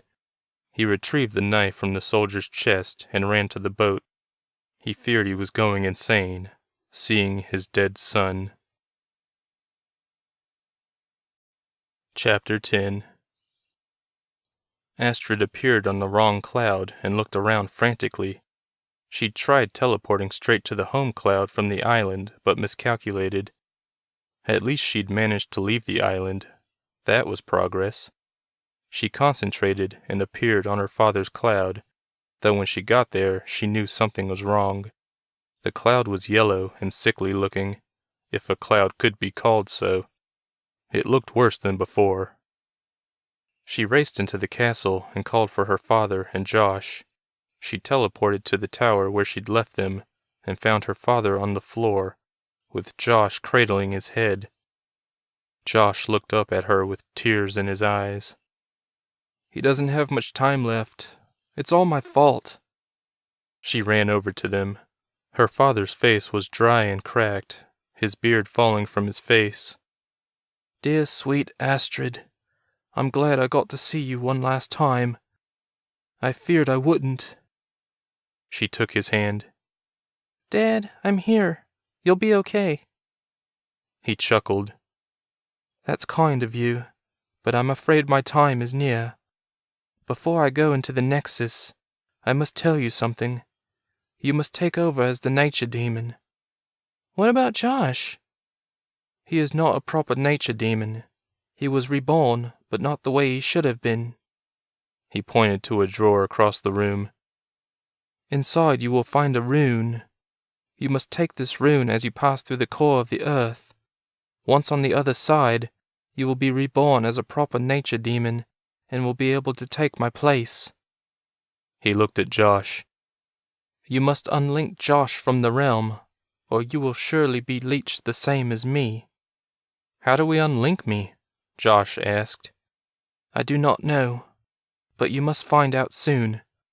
The moment I'm gone from this world, the weather will grow hostile and become even worse as more time passes. Without a proper nature demon in place to control the elements, the world will be devastated by nature itself. Can't I just control the elements with my power? Astrid asked. They will be too much for you to handle, dear one. Only with the full power of the nature demon behind you will you have any hope of gaining control. Astrid nodded as she began to cry. Josh's tears spawned from guilt, hers from love. She truly loved Nauki. She loved her father. Goodbye, darling, Nauki said with a final breath. And then he was gone, turning to shimmering ash in Astrid's and Josh's hands. A second later, the lightning began. Astrid and Josh ran outside, watching the devastating light show around them. The lightning was non-stop, the thunder deafening. Astrid wiped her tears away and examined the rune in her hand. It was the size of a cell phone and dark gray, with an infinity symbol carved in its center. What do we do? Josh yelled over the noise. What did you learn in the Nexus? They told me I have to give my life to something that also gives life, or something like that. It has something to do with me being a life taker. I can only give my energy to something that's the opposite of me. Astrid shook her head. I have no idea what that means, but I have to do something about this lightning. Look! She pointed to the city below. Lightning struck the tallest buildings. The people in the streets ran for cover. You can't become a nature demon until I'm gone, Josh yelled, grabbing her arm. I have to. We'll figure it out after I get back. Back from where? She held up the rune. Back from the core of the earth. She smiled reassuringly. Then she jumped off the home cloud, straight toward the ground. She hadn't even taken a moment to think about what she was going to do. She just did it. She shot straight for the hard ground like a bullet, closing her eyes. She resisted the urge to fly back to safety. Clutching the rune painfully to her chest, she waited for the impact to come. It never did. She opened her eyes and saw she was still falling, though she was traveling through the earth. She was reminded of the few times she'd traveled through the ice to the giant's realm using the ice lift.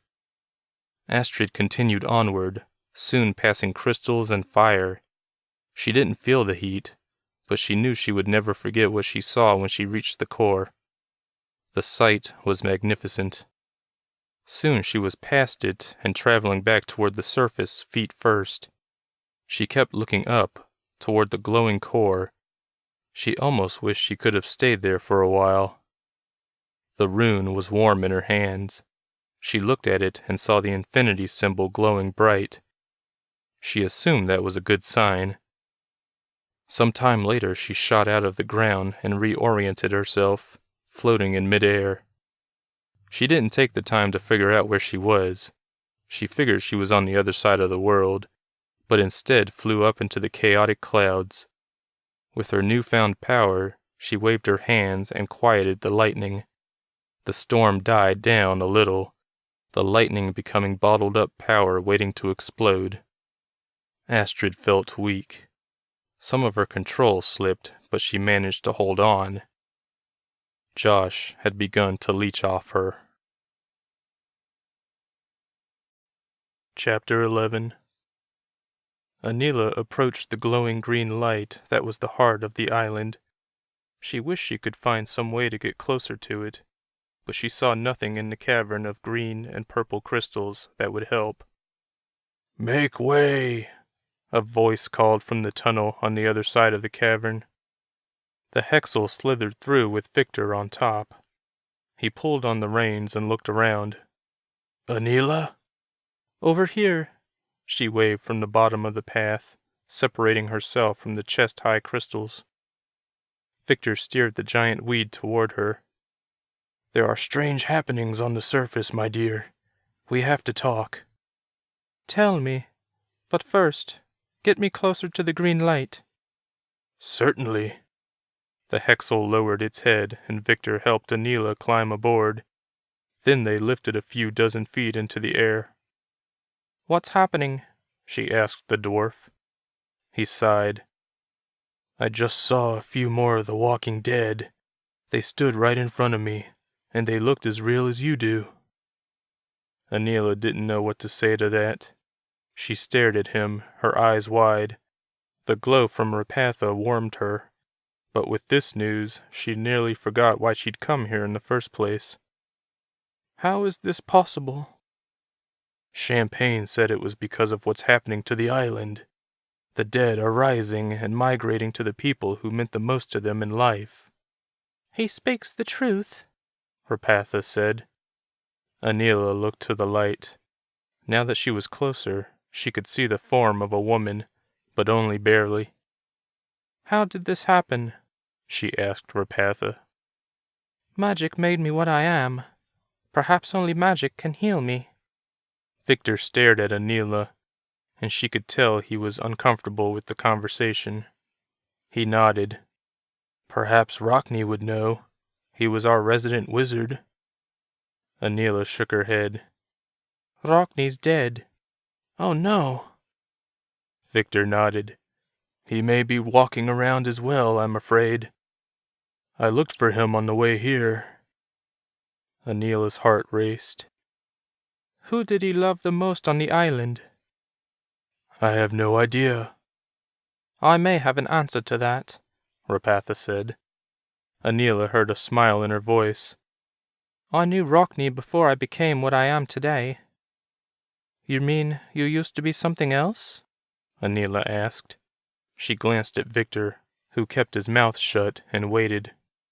Yes, Rapatha replied.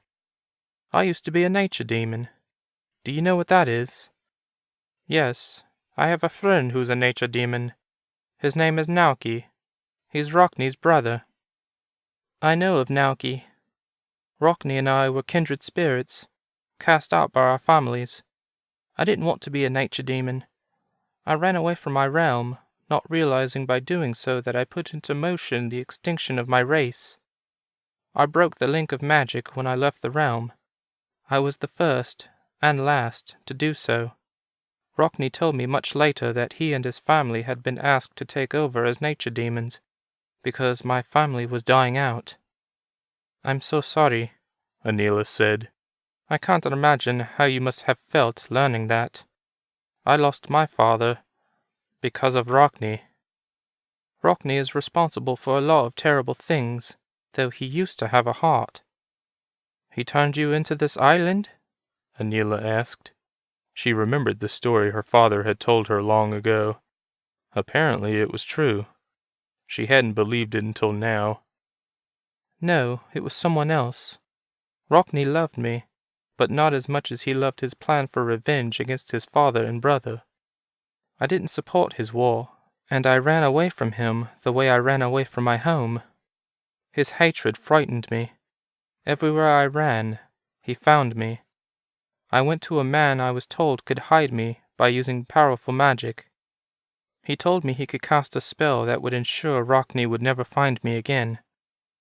He turned me into an island. Anila had been so caught up in the story that she forgot to breathe. To Rapatha, she said, But Rockne found you anyway. He didn't know it was me. He was fleeing his brother after a battle.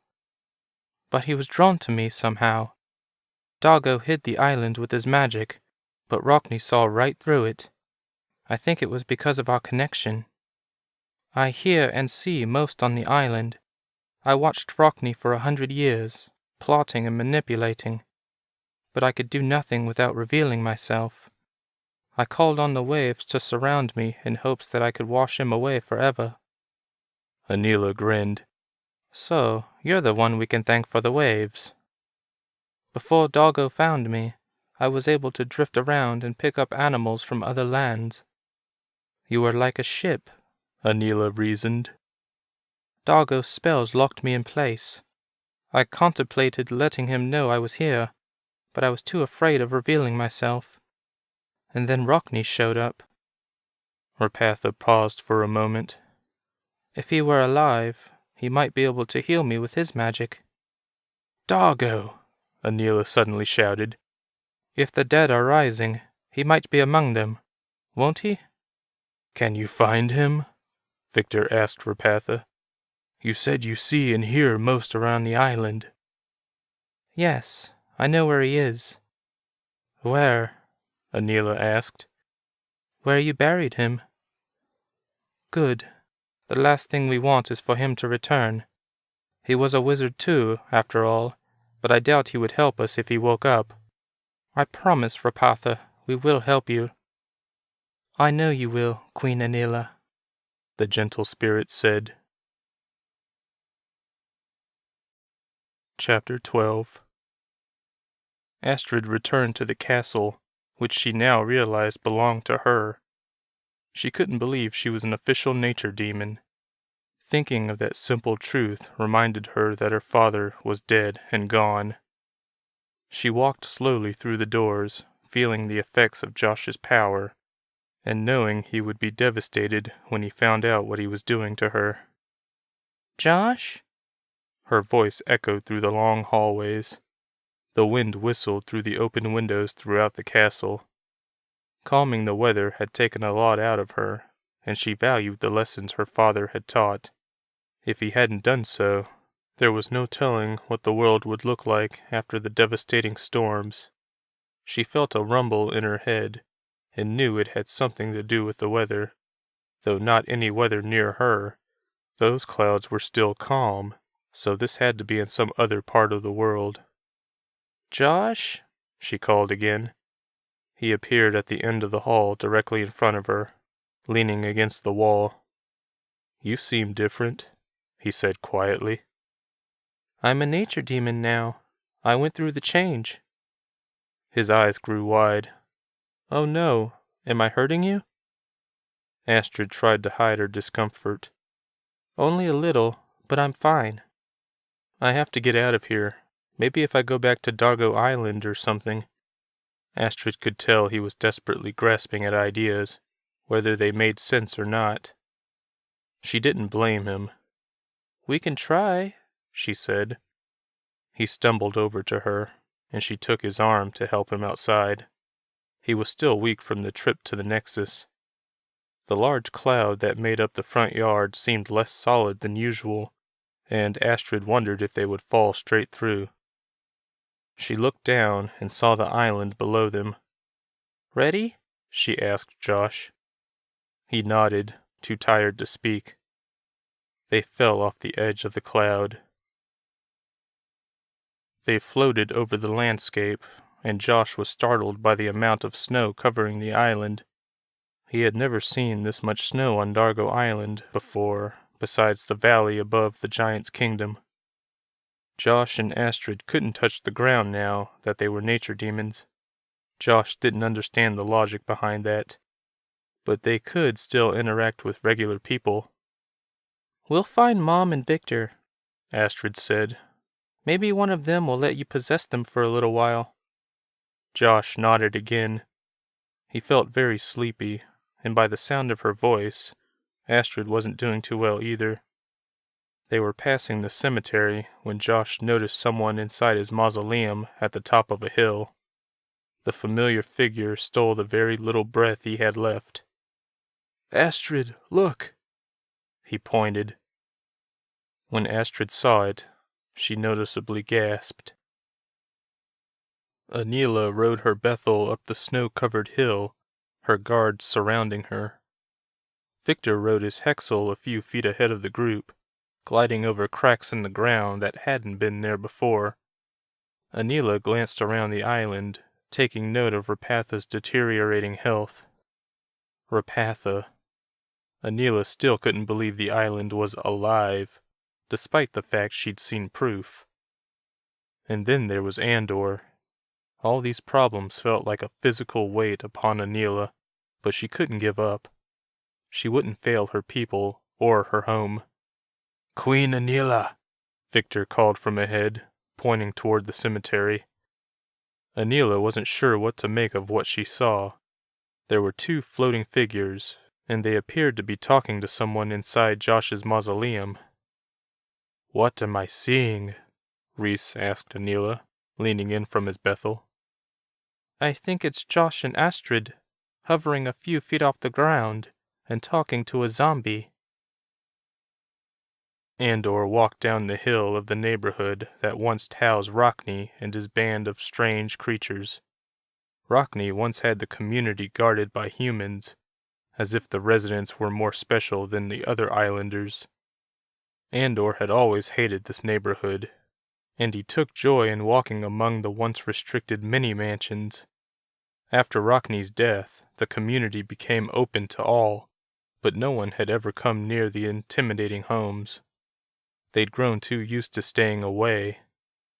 As far as Andor knew, he was the first non-resident to enter the community after Rockney's death. He laughed as he walked down the U-shaped street. He'd seen the doctor, Shay, walk into the house that belonged to the old woman, Champagne. He stayed hidden for a while to make sure none of the guards accompanying her noticed they were followed. Shay had Anila's baby with her, probably thinking him safer with her than with his mother. Andor laughed again as he walked up to the house's front window. A large guard paced the living room, a sword in the scabbard on his hip. Andor wasn't worried. He'd already killed 3 other guards on the tiny second island. He could take out one man, especially if he caught the guard by surprise. He then saw who he was looking for. Shay paced about the living room with the little prince in her arms. Andor ran to the side of the house and climbed up the fireplace. Ever since he was a child, he'd been able to climb things with very little handholds. He dug his fingers into the brick's creases until he got to the roof, where he tried every window for an unlocked one. He found such a window and snuck into the house, where the unsuspecting guard met his untimely end downstairs. After Andor killed the guard, he was met with an unexpected surprise. He'd tried attacking the woman and baby, but he ended up going through them. At first he thought they were spirits, but then he remembered Shay was an illusionist. She'd done this very same trick to Dargo in order to convince him he was at a banquet with every islander. Andor grew angry at the realization he'd been tricked yet again by the Queen. He searched the house for Shay and the baby. The house was completely empty, save for him and the dead guard. Andor couldn't figure out where they could possibly be. During his search, he found a large panic room. He looked inside, thinking perhaps Shay and the little prince were hiding out there. Empty. Andor yelled in frustration and leaned against the wall. The panic room suddenly lit up. When the light faded, he realized he was somewhere else. The room outside was darker and smaller. "Parker?" a female voice called. "Is something wrong?" Andor stepped out of the panic room, where a window looked out into the street. He realized he was at a house at the end of the street where the U bent, that the panic room transported him from Champagne's house to this one. He was greeted by a wonderful sight once he stepped out of the panic room. Shay and the baby were on the floor, the woman putting a fresh diaper on the other. The terrified look on Shay's face was priceless. Chapter 13. Josh floated there with Astrid, staring at the creepy dark figure hiding inside the mausoleum. The door was open, but the walking corpse refused to step outside. Josh knew it was his body. It was still wearing the red robe in which it had died, and he was tempted to fly closer. At the same time, he didn't want to see how much he had decomposed. The sound of Bethel hooves drew his attention to the bottom of the hill. Anila and her entourage approached them, with Victor riding a large weed creature. Josh assumed this was the creature that provided the poison that killed his body. "Josh?" Anila called warily. "How? What?" She was clearly speechless. "I mean, Astrid told me you were back, but with everything going on, I didn't." "I'm a nature demon now," he replied. "So is Astrid." "Hey," Astrid greeted them. "Hello," Anila greeted back. Then she looked at the figure inside the mausoleum. "Hello, Dargonius." "Please," his voice replied in a creepy groan. "Call me Dargo." Josh shivered at the sound of that voice. It still sounded like his own, only with Dargo's rotten inflection. He could barely see the whites of his eyes as they peered out at them. "Hello, Josh." "How are you back?" Josh asked. "Because I'm a wizard. The rules of death don't apply to us the same as they do to regular humans." "Rapatha is injured," Anila said, getting off her Bethel and approaching the mausoleum. "A meteor struck her, and now she's dying. Her energy is leaking out, awakening spirits at random. It must have brought Dargo back fully, because, as he said, he's a wizard and the rules don't apply to him." Rapatha? Josh recognized the name, but couldn't remember where or when he'd heard it before. "Rapatha?" Dargo paused for a moment. Finally, he said, "She's on the island?" "She is the island." Dargo laughed. "How is that possible?" Thunder cracked, startling everyone. "She was hiding from Rockney and her family," Anila said. "She went to someone who happened to have something that turned her into something else. Unfortunately, she kept changing until she became a whole island." "Amazing. I knew Rapatha long ago." Josh thought Dargo sounded somewhat happy speaking of this Rapatha person. "I helped her get away from her family, away from Rockney, though I didn't know him at the time." "How?" Astrid suddenly asked. Josh had forgotten she was there. "I made a necklace for her. It suppressed her powers, gave her a mortal shell so she could walk on land. I didn't know about the transformation." "There's a necklace that can suppress the powers of a nature demon?" "Indeed. It isn't a cure, mind you." "Josh, we can use that to suppress your powers," Astrid said, excitement in her voice. "What do you mean?" Anila asked her. "Now that Josh is a nature demon, he's leeching my energy." "Nauki is dead," Josh blurted out. He couldn't stop himself. "I killed him by becoming a demon, and now I'm killing Astrid." No one said anything for a moment. Then Dargo said, "It may be in your best interest, Josh, to find the necklace." "Where is it?" he asked. "I have no idea. If Rapatha was wearing it when she transformed, it may be somewhere on the island." "I can help with that," Victor called from atop the hexel. "I'm quite good at finding things on this island." "You sure are," Astrid said with a smile. Josh knew she and Victor had gone on a quest to retrieve the poison and antidote from the hexel in order to kill Dargo. "Unfortunately, I can't go this time," she added. "You could if you possessed someone," Anila said. "Are you offering?" Anila laughed, but before she could reply, more thunder rumbled. The ground quaked a little as well. "I should handle that," Astrid said. "Josh, you and Victor should find the necklace. The sooner you find it, the better off we'll both be." "Okay," Josh said, still staring at Dargo. He stared back at Josh. "Dargo," Anila called, "can we trust you won't try any mischief?" "I am powerless, I assure you." "Good." Anila turned her Bethel around, her guards following.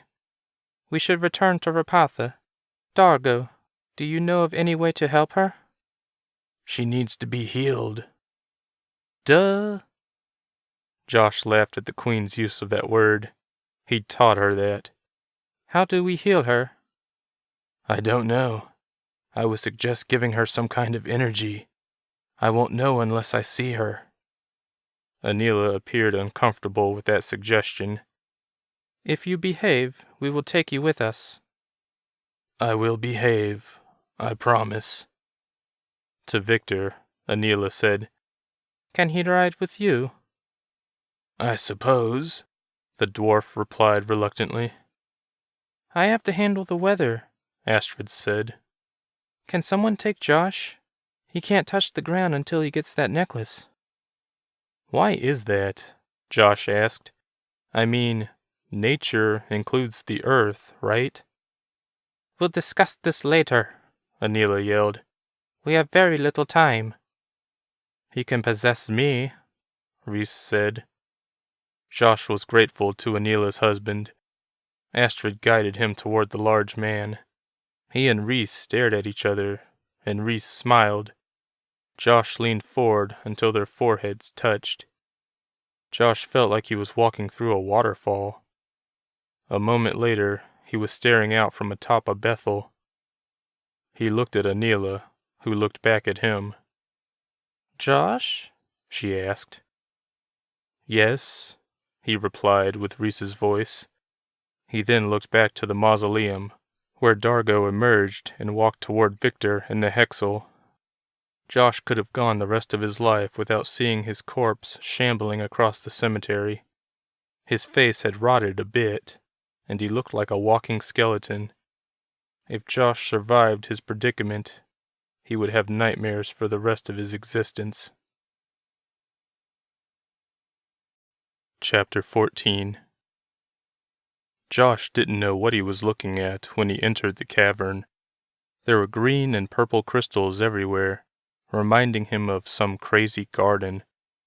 But the most remarkable thing was the green light set between a stalactite and stalagmite. He could swear he saw a woman's silhouette in that light. "That's Rapatha," Anila told him. She stared at his face, a sad expression on hers. Josh knew she was uncomfortable with the idea of him taking over her husband's body. "How are you doing?" Josh asked Reese. "I'm fine. Don't worry about me." "Reese says he's fine," Josh told Anila, and was relieved to see her relax a little. Dargo made his way through the crystal garden. Josh shivered at the sight. Dargo moved like a zombie from a horror movie. "Rapatha, is that truly you?" "Yes, Dargo." The pleasant feminine voice echoed throughout the cavern. "Remarkable." Dargo turned to Victor and the Hexel. "May I ask to be lifted up to her?" "You may," Victor replied in a gruff voice. He clearly didn't like the idea of helping the man who killed Champagne, the man who tried to destroy the rest of the world. "Victor, please," Anila said quietly. Victor looked down at her from atop the Hexel's neck. Finally, he steered the giant weed with the flowery face toward Dargo, where the zombie climbed aboard. The Hexel lifted up to the shining light of Rapatha. "You really didn't want to be a nature demon, did you?" Dargo asked with a laugh. "You went to great lengths to hide yourself." "I didn't know I would be turned into an island. I didn't know I would be turned into anything. I just thought I would be hidden from my family, and from Rockney." "Well, mission accomplished." Dargo laughed again. Josh watched the scene from below.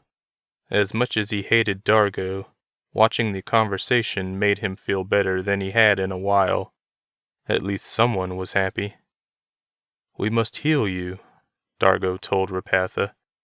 "Is there any way to do so?" "Not that I'm aware of," she replied. Josh suddenly remembered where he'd heard of Rapatha before. The conversation with the dead nature demons slowly came back to him. One of them had mentioned a daughter named Rapatha, hadn't it? With that memory came another, but he couldn't quite remember exactly what he'd been told. He put it out of his mind for now. "Wait," Rapatha said suddenly. "I gave some of my essence to the one who did this to me. His name is Wes, and he's a Gelfin." That caught Josh's attention. He listened intently. "In exchange for his help, I gave him my life force, and he kept it in a jar. Maybe that will help." "Where is this Wes fellow?" Dargo asked. "In a town called Lacey. It was the last safe haven for creatures that wanted no part in the war. It was so long ago, though. I don't know if it even exists anymore." "It's worth a shot, I think. Do you remember how to get there?" "Not from here, no." Rapatha said nothing for a moment. Then she said, "But Rockney may know." There were a few noticeable gasps. Josh looked around and saw Anila and a few of her guards looking uneasy. "Rockney is still buried in his grave," Rapatha said. "Only a few people were brought back after I was wounded. I had no control over who was chosen. I cannot bring him back to ask unless some of the energy leaked out is returned." "Can't the energy that is returned heal you?" Anila asked. "Only a little, but to put it in terms Josh may appreciate, it would be like putting a bandage on a shark bite." Josh laughed. "Do you know me?" he asked. I've watched your exploits since you first came here. You seem interesting. So the only true course of action would be to get your essence from Wes and return it to you? Anila said. I truly believe so. Then that is what we shall do, even if it means bringing Rockney back. Anila didn't sound at all pleased with this plan. How do we bring him back, though? Josh asked. I can return your energy to you, Dargo said from Josh's true lips. The cavern grew quiet once again. Josh was impressed with the offer. Dargo was willing to return to the grave in order to help Rapatha. I would appreciate that, Dargo. To Josh, she said, I may need your help. I can't direct the energy to a specific person. I'm too weak. I'll need you to act as a host of my energy to give to another. Josh grew nervous. Can I do that? I believe you, more than anyone else, can. You are a Gelfin. Yes, I am. I take life, not give it. Oh, Josh, Rapatha said kindly. Gelfins aren't just about taking life. They can do with it what they wish. The possibilities swirled in Josh's mind. Could I bring everyone back to life who died? Rapatha was silent for a moment. No, perhaps only someone who had just died, and only if you were the one to take their life.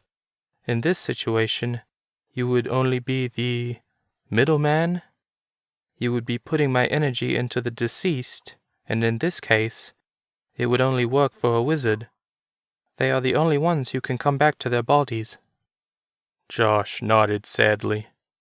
If he'd known this before, he could have brought back the young man he'd accidentally leeched after being killed by Nauki's tornado. He was suddenly brought back to the present when Dargo turned and looked down at the others. I don't apologize for what I did. I had my reasons, and if I could do it again, I would. I love Rapatha, and I once helped her when she was in need. I shall do so again. I do this, not to help you, but to help her. Anila nodded. Thank you, Dargo. He turned back to the glowing green light. Take what you will of me. He raised his arms. Golden light slowly rose from Dargo and disappeared into Rapatha. Josh, from Rhys's body, watched in wonder. After a moment, the golden energy vanished and the body collapsed. Victor barely managed to catch it in time. The hexal lowered to the ground, and Josh was given the horrible sight of his dead body. He turned away. I'll rebury him. You, Victor said quietly. Josh simply nodded, still looking away. He wasn't concerned with seeing his dead body, as he was with the sudden realization that Rapatha was the positive energy mentioned in the Nexus. Josh knew that if he gave all of his energy to the island spirit, he would save Astrid. But what would happen to him? Would he cease to exist? He'd died for the world already, but now that he was back, he felt he'd been given a second chance. He was truly afraid of doing what he knew he had to. With Dargo's poisoning, he hadn't seen that coming and therefore was better able to go along with it. This time, however, was no surprise. It was one thing to die unexpectedly, but having the foresight to do so was completely different. Maybe he didn't have to die, though. Maybe the necklace could help. It would sever the tie between him and Astrid, and it would allow him to become solid. He could live again. Rapatha, Anila called up. Dargo told of a necklace that made you mortal. Do you know where it is? Yes, I believe so. Why? Josh needs it. He is now a nature demon, and he and Astrid are at war with each other, so to speak. Josh is leeching off of her, and she may die if we don't bind Josh's power immediately. I understand. The necklace is not far. If you journey through the cave behind me, you should find it. Josh looked at the mentioned cave on the far side of the cavern. It sounded easy enough.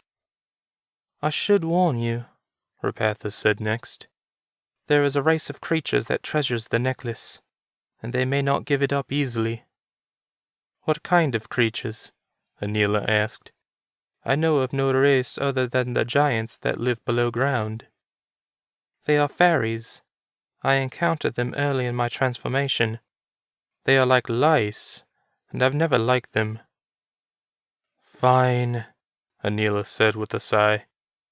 Victor, you dig up Rockney and bring him here. Josh and I will get the necklace. Sounds like a plan, Josh said, nudging Anila lightly. She smiled, but it didn't seem genuine. The sooner I get my husband back, the better, she said in a tone Josh recognized. It was the way she'd first spoken to him, a know-it-all, authoritative sort of speech. It was one of the things Josh liked about her. She sat on the floor, holding the baby close to her. Andor paced back and forth, looking like a crazed animal. He smelled awful, the stench coming from him in hot waves every time he got close. Andor looked down at her and the baby. I used to have a son. Did you know that? Dargonius's plague killed him. I'm sorry to hear that, Shay said quietly. I bet you are. He spit on the floor near her feet. What's his name? Shay looked up, confused.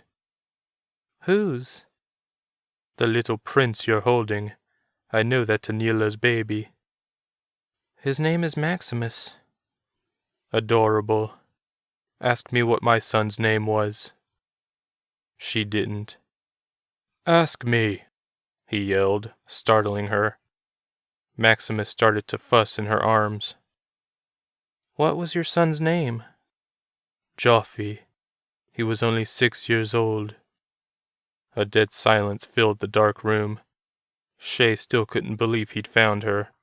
They had been so careful, walking into Champagne's house and then using the teleporter to get to this house. The guard assigned to protect her and Maximus had to be dead. Where is the queen? She heard Andor ask from far away. I don't know, she replied. Andor suddenly snatched Maximus away from her. Shay jumped to her feet, but he pushed her back down. When she looked up again, she saw the man holding the baby, making silly faces at Maximus. He's so cute. He reminds me of my son. He then pulled a knife from the waistband of his pants and held it to Maximus's throat. Where is the queen? He asked again, with a calmness that frightened Shay nearly as much as the knife. Chapter 15. Josh and Anila walked down the steep tunnel, a guard trailing them. The other guards were escorting Victor to the graveyard to dig up Rockney. Josh wondered if he could do what was asked of him. Could he bring someone back to life? If so, that would be quite an evolution in his Gelfin powers. Josh, Anila said, stopping him with a touch to his arm. Is there any way to allow Rhys to take over for a moment? I don't know, he replied in Rhys's voice. He still hadn't gotten used to this arrangement. If I could, I would let him take over permanently while I ride in the back, but every time I try, I get sucked back to the front. Can you try again, please? She whispered this, and the sound, as well as the look on her face, nearly broke Josh's heart. He nodded and then relaxed, letting his thoughts slip into the background. Though he didn't have muscles at the moment, he equated what he felt now to letting his whole body relax. He was suddenly jerked backward, or at least to the rear of Rhys's mind. Now he was watching a body move without him telling it to. Rhys was in control now. I'm here, Rhys said to Anila. Josh fought against the urge to retake control. He didn't even want the control, but it was like magnets drawing each other together. He was the negative force, and Rhys's mind was the positive. Or something like that. Josh wasn't good with metaphors, but he used to play with magnets when he was younger. The way they suddenly snapped together when they got close enough was undeniable. "I don't have much time," Rhys said, his voice echoing in Josh's ears.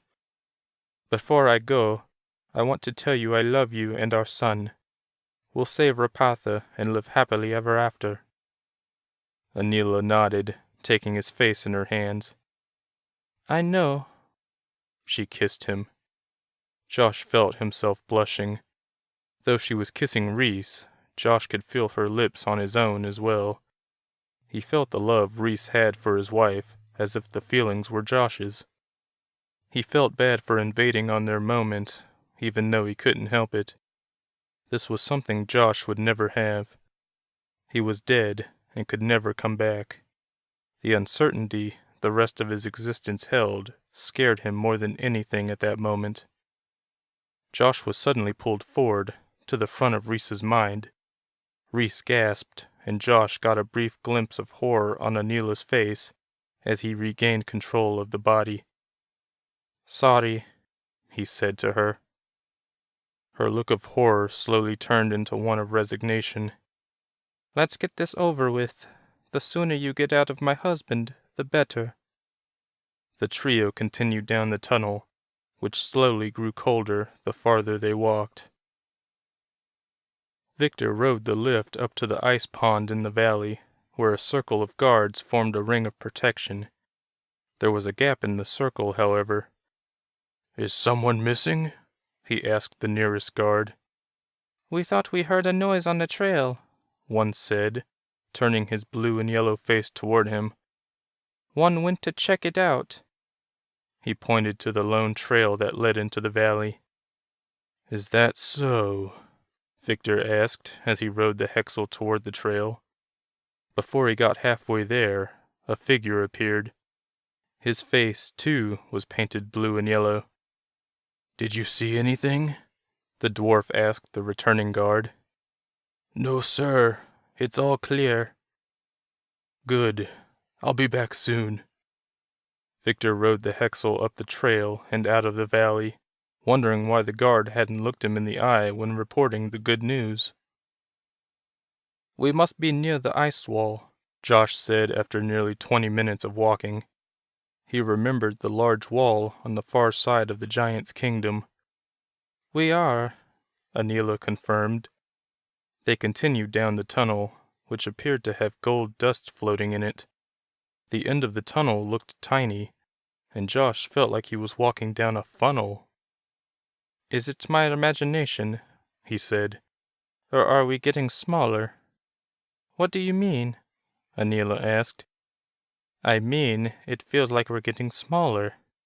At first I thought the tunnel was, but now it seems to be the same size as we walk on." "Well, then, we're not getting smaller." He chuckled sarcastically at her snappy remark. "What's this gold dust, then?" She waved it away. "I don't know, but it doesn't appear to be harming us, so let's keep moving." They did, and before they knew it, they reached an opening. What Josh, Anila, and the guard saw rendered them speechless.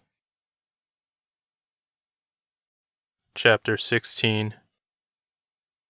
Astrid flew toward Dallas as it was assaulted with lightning. A giant storm cloud hovered over the entire city.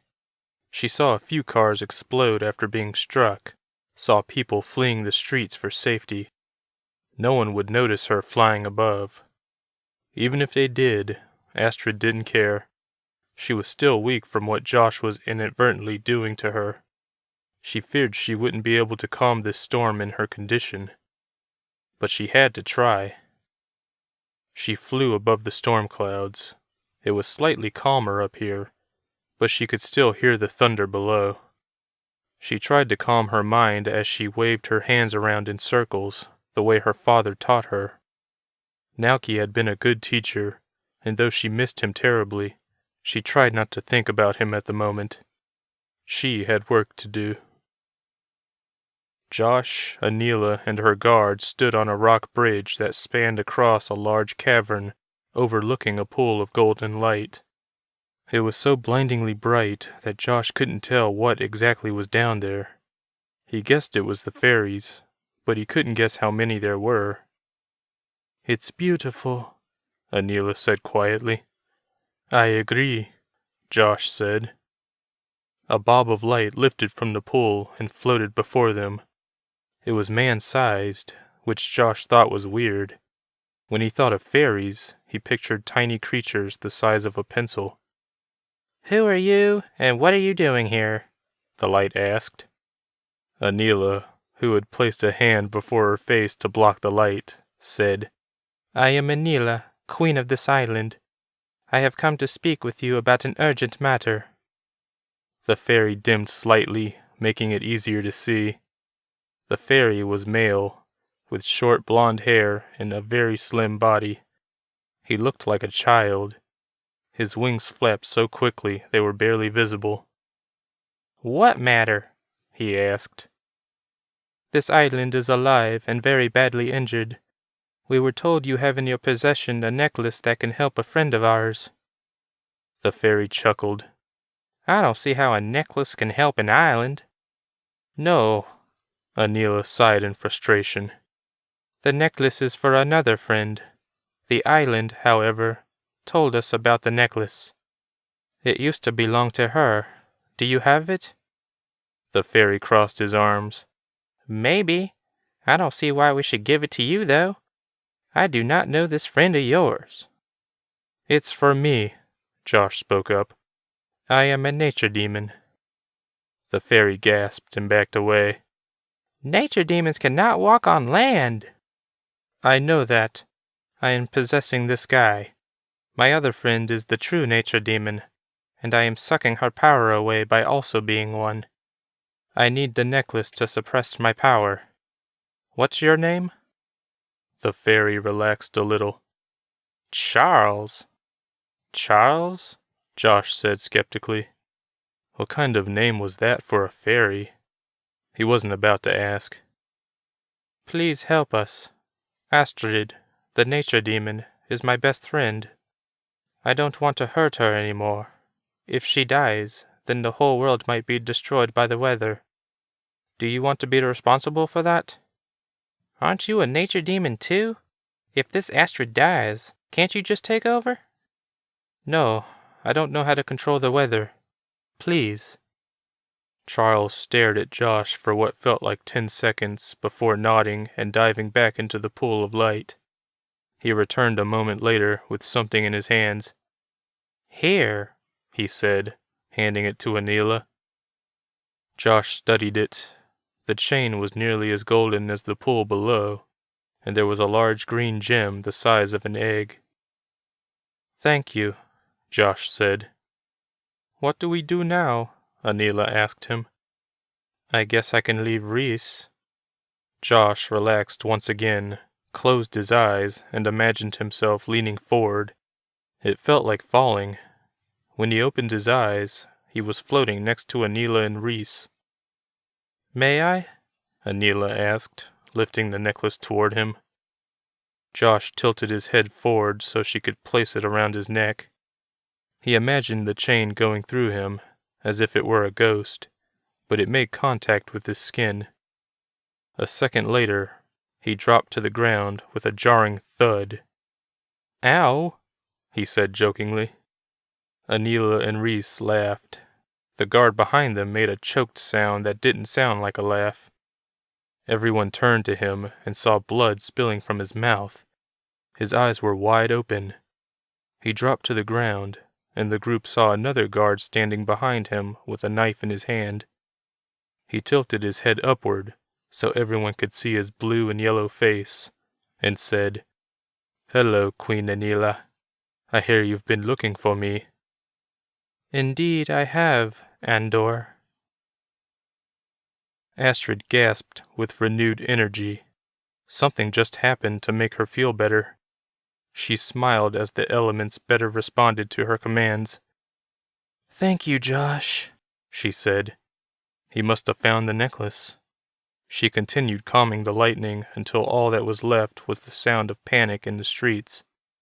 That, too, settled down. "What is this now?" Andor asked as he stepped toward the edge of the bridge. "A fairy?" "Yes," Anila replied, staring at the knife. She held Rhys close to her, wordlessly telling him to stay away from the man. She kept Josh close to her as well. She didn't know if he was vulnerable in his current state, but she didn't want to find out.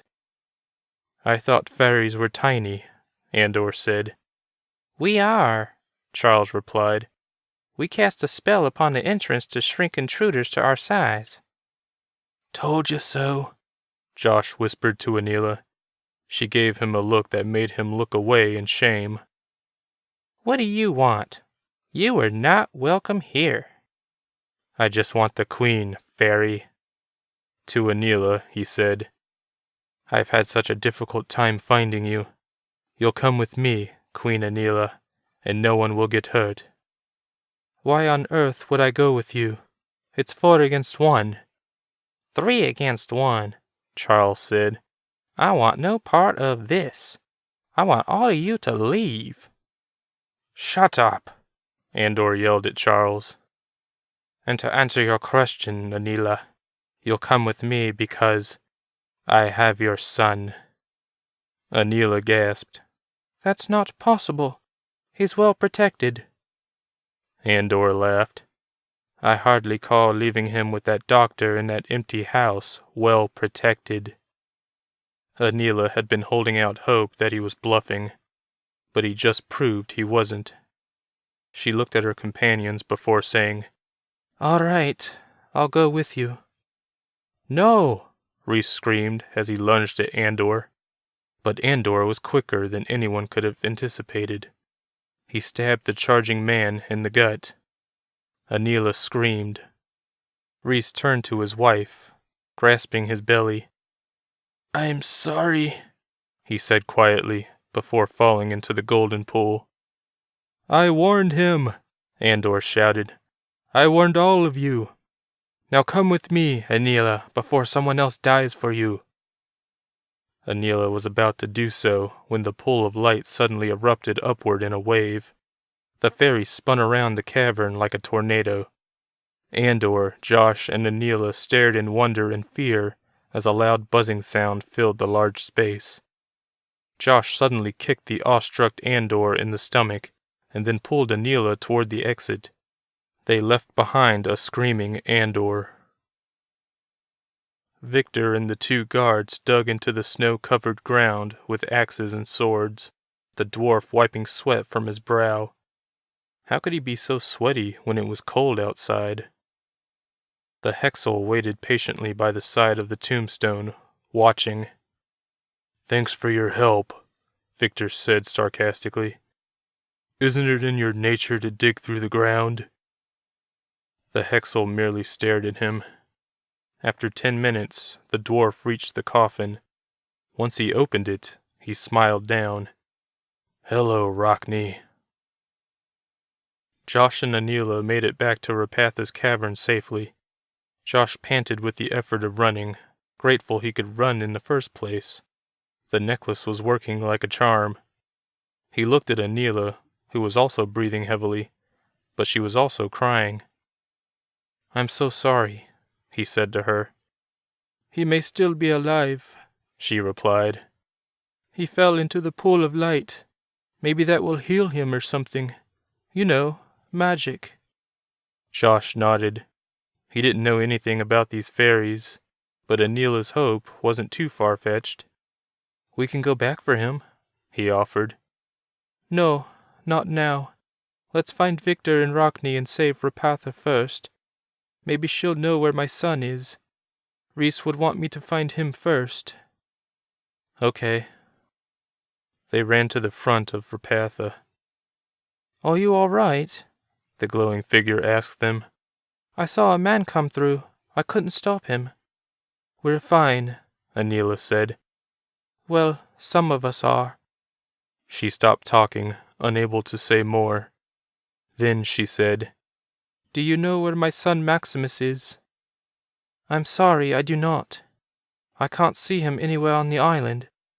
Do you think that man—" "The fairies took care of that man," Josh said suddenly, cutting off that line of thinking. "And I have the necklace." He held it up. "It's still as beautiful as I remember," Rapatha said. "All you need now is for Rockne to take you to the Gelfin to get my life essence back." "Have they dug him up yet?" Anila asked, sounding more like her old self. "Yes. We'll get to them. I know I said we should meet back here, but in case Andor is still alive—" "I understand," Rapatha said. "If he still lives, I will try to slow him down." "Thank you, Rapatha." Chapter 17. Once Josh and Anila reached the ice pond above, they met a gruesome sight. All 6 guards were dead. Their blood coated the pond and surrounding snow. Anila covered her mouth in disgust. Nearly her entire army was dead now, all because of Andor. "Come on," Josh said, urging her away from the scene. They ran up the trail between the mountains and met Victor a few minutes later. He was riding the Hexel, and Anila saw decayed arms wrapped around his middle. She already knew who was behind the dwarf. "Andor attacked us," she said quickly before anyone could interrupt. "He said he has my son." "Where is he?" Victor asked, his face turning red with rage. "I'll tear him apart." "The fairy stopped him, but I need to find Maximus." "Rockne?" she called. The figure behind Victor leaned against the dwarf's back. She cringed at the sight of the long-deceased wizard. Victor climbed off the Bethel's back and laid Rockne's body on the ground. Josh approached them. "I guess this is my part," he said, then leaned over Rockne. Rapatha's golden light poured out of him and went into the dead wizard. For a moment, nothing happened, and Josh worried that he'd done something wrong. Then, Rockne's eyes slowly opened. "My, oh my," he said in a croaky voice. "Have I returned from the dead?" "Welcome back, Rockne," Anila said coldly. "Things are happening, and I don't have time to explain. I need you to take Josh to Lacey, to the Gelfin's shop, to retrieve something.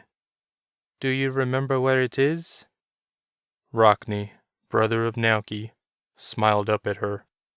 His face looked like a skull with a paper-thin layer of skin on top. His white hair was mostly gone. He wore a reflective suit made up of tiny pieces of glass. He'd claimed it helped him hide from Nauki. "Nice to see you too, Anila. And yes, I remember. What's going on?" "The island is dying, and we need Rapatha's essence to heal it. The Gelfin took it." "Rapatha?" Rockne interrupted, his smile vanishing. "Rapatha is here?" "Rapatha is the island. Now listen to me. Take Josh to that shop and retrieve the bottle with her essence. Can you do that?" "I suppose so," he said quietly. "When I get back, I'll have a lot of questions." "Duly noted." "How are we supposed to get there?" Josh asked. "I never thought of it until now." "We'll take the train," Rockne suggested. "I thought the train only went to Dallas."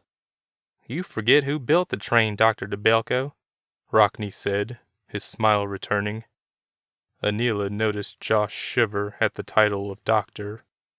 It was a private joke between the two, back when Josh thought of Rockne as a friend rather than someone who wanted to kill his own brother in order to become sole nature demon. "Fine then," Anila said. "Take the train. I have to find my son." Rockne and Josh got on 2 Bethels offered by a couple of guards and made their way to the coast. A train awaited them. "I'll go with you to find your son," Victor said to Anila. "Thank you," she replied. When they reached the house, they found Shay tied to a chair in the kitchen. Victor untied her, and she immediately hugged him and then Anila. Andor took Maximus, she said quickly. I couldn't stop him. I'm so sorry, Anila. It's all right. Do you have any idea where you could have taken him? Shay shook her head. We can start by searching all of these houses, Anila suggested. If we can't find him here, then we'll search this whole island. Chapter 18. Josh and Rockne stepped aboard the blue train, Rockne heading straight for the control console. Josh had ridden this train plenty of times. It had only gone to and from Dallas in quote-unquote 5 minutes. The thought of it going anywhere else seemed hard to believe. But Rockne had, indeed, built and powered this train with his magic. Josh still couldn't believe Rockne was back, if only temporarily. During the battle for Naoki's power, Rockne had accidentally torched Josh with his wizard's fire. As Josh lay dying, he leached Rockne's life force to keep himself alive. Before Rockne's betrayal, he and Josh had been friends. The fire had been meant for Naoki, but Josh intercepted it to save the nature demon. Though Josh knew he couldn't die easily at the time, the pain of the fire had still been almost more than he could handle. Here we go, Rockne said from the front of the train. Off to Lacey. They smoothly glided out of the station and crossed over the massive waterfall that separated the island from the rest of the world. Josh saw a large Navy ship just on the other side of the waterfall, floating there and pointing toward the island. Can they see us? Josh asked Rockne. No, I'm cloaking us. Who are they? When the meteor crashed on the island, it brought the attention of the outside world. They're probably trying to figure out where the meteor went. Well, I wish them good luck finding it, Rockne said with a laugh. The waterfall acts as a deterrent to anyone who comes close. It messes with their equipment and their minds, makes them want to turn back. It's a little magical suggestion I implemented. You must be so proud of yourself. Rockne looked at him. I take it you're still mad at me. Josh didn't answer. I'm sorry I almost killed you, Rockne said. And I'm not sorry I killed you, Josh finally said with a satisfied grin. Rockne laughed. I deserved it, I know. You did the right thing, and I'm actually proud of you. Josh looked at him. You're proud of me for stopping you? In a way, yes. It took a lot of guts to do what you did, and you did it to protect someone else. Just like you saved Shay from that tornado. That's why I knew you were right for the job of protecting the village. Josh hated to admit that Rockne's words made him swell with pride. When I took that job, I never imagined I would end up having to protect it from you. Indeed. Rockne laughed again and sat down across from Josh. The train glided across the ocean to some unknown territory Josh couldn't imagine. Rapatha had gone to the town of Lacey centuries ago. To think it still existed made him want to chuckle. How can the train take us there? Josh asked. I can take the train anywhere, as long as I know where it is. If I knew where your house was, I could take it straight to your front door. How long will it take to get there? Josh asked, looking out at the calm, dark sky. I'll give you one guess, Rockne said. Josh turned to him. 5 minutes. Andor dropped into the crystal cavern with the green, glowing thing. He was bleeding from his head, and he felt dizzy and nauseated, but he managed to push himself to his feet once again. Escaping the fairies had been difficult, but clearly not impossible. Once he got back out into the tunnel and returned to normal size, he was able to crush under his boot the fairies idiotic enough to follow. Stop! A familiar voice called from above. He turned to look up at the green figure. "Why should I?" he asked it. "What you're doing is wrong." "Says who? I don't know you, and you don't know me." "I know you lost a very special person, and that you blame Anila for it." "How do you know that?"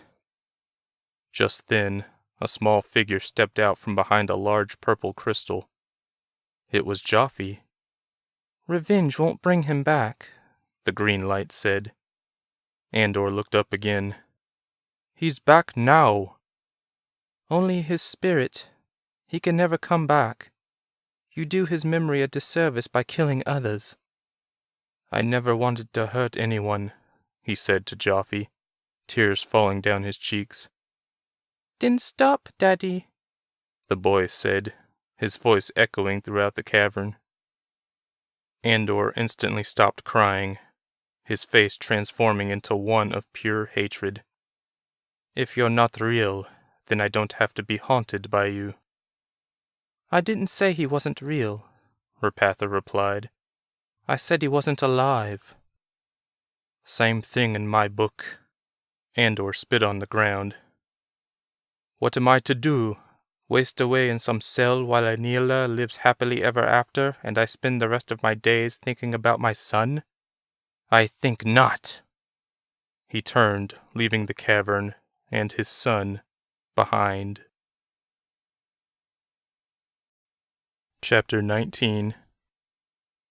Josh stared out a window as the train approached a large fog bank. Once inside the fog, he could see nothing. "We're here," Rockne said. "Where?" Josh asked, still looking out. "Lacey." As soon as he said that, the fog lifted and Josh was treated to a view of what looked like a tiny island. Only instead of resting in the middle of an ocean of water, this island looked to be resting in space. Josh looked down and saw nothing but stars. If he were still alive, he imagined his nose would be bleeding the same way it did when he first arrived at Dargo Island. It always had when he was truly afraid. "Are we in space?" he asked Rockne. "No, we're still on Earth, just in a strange place."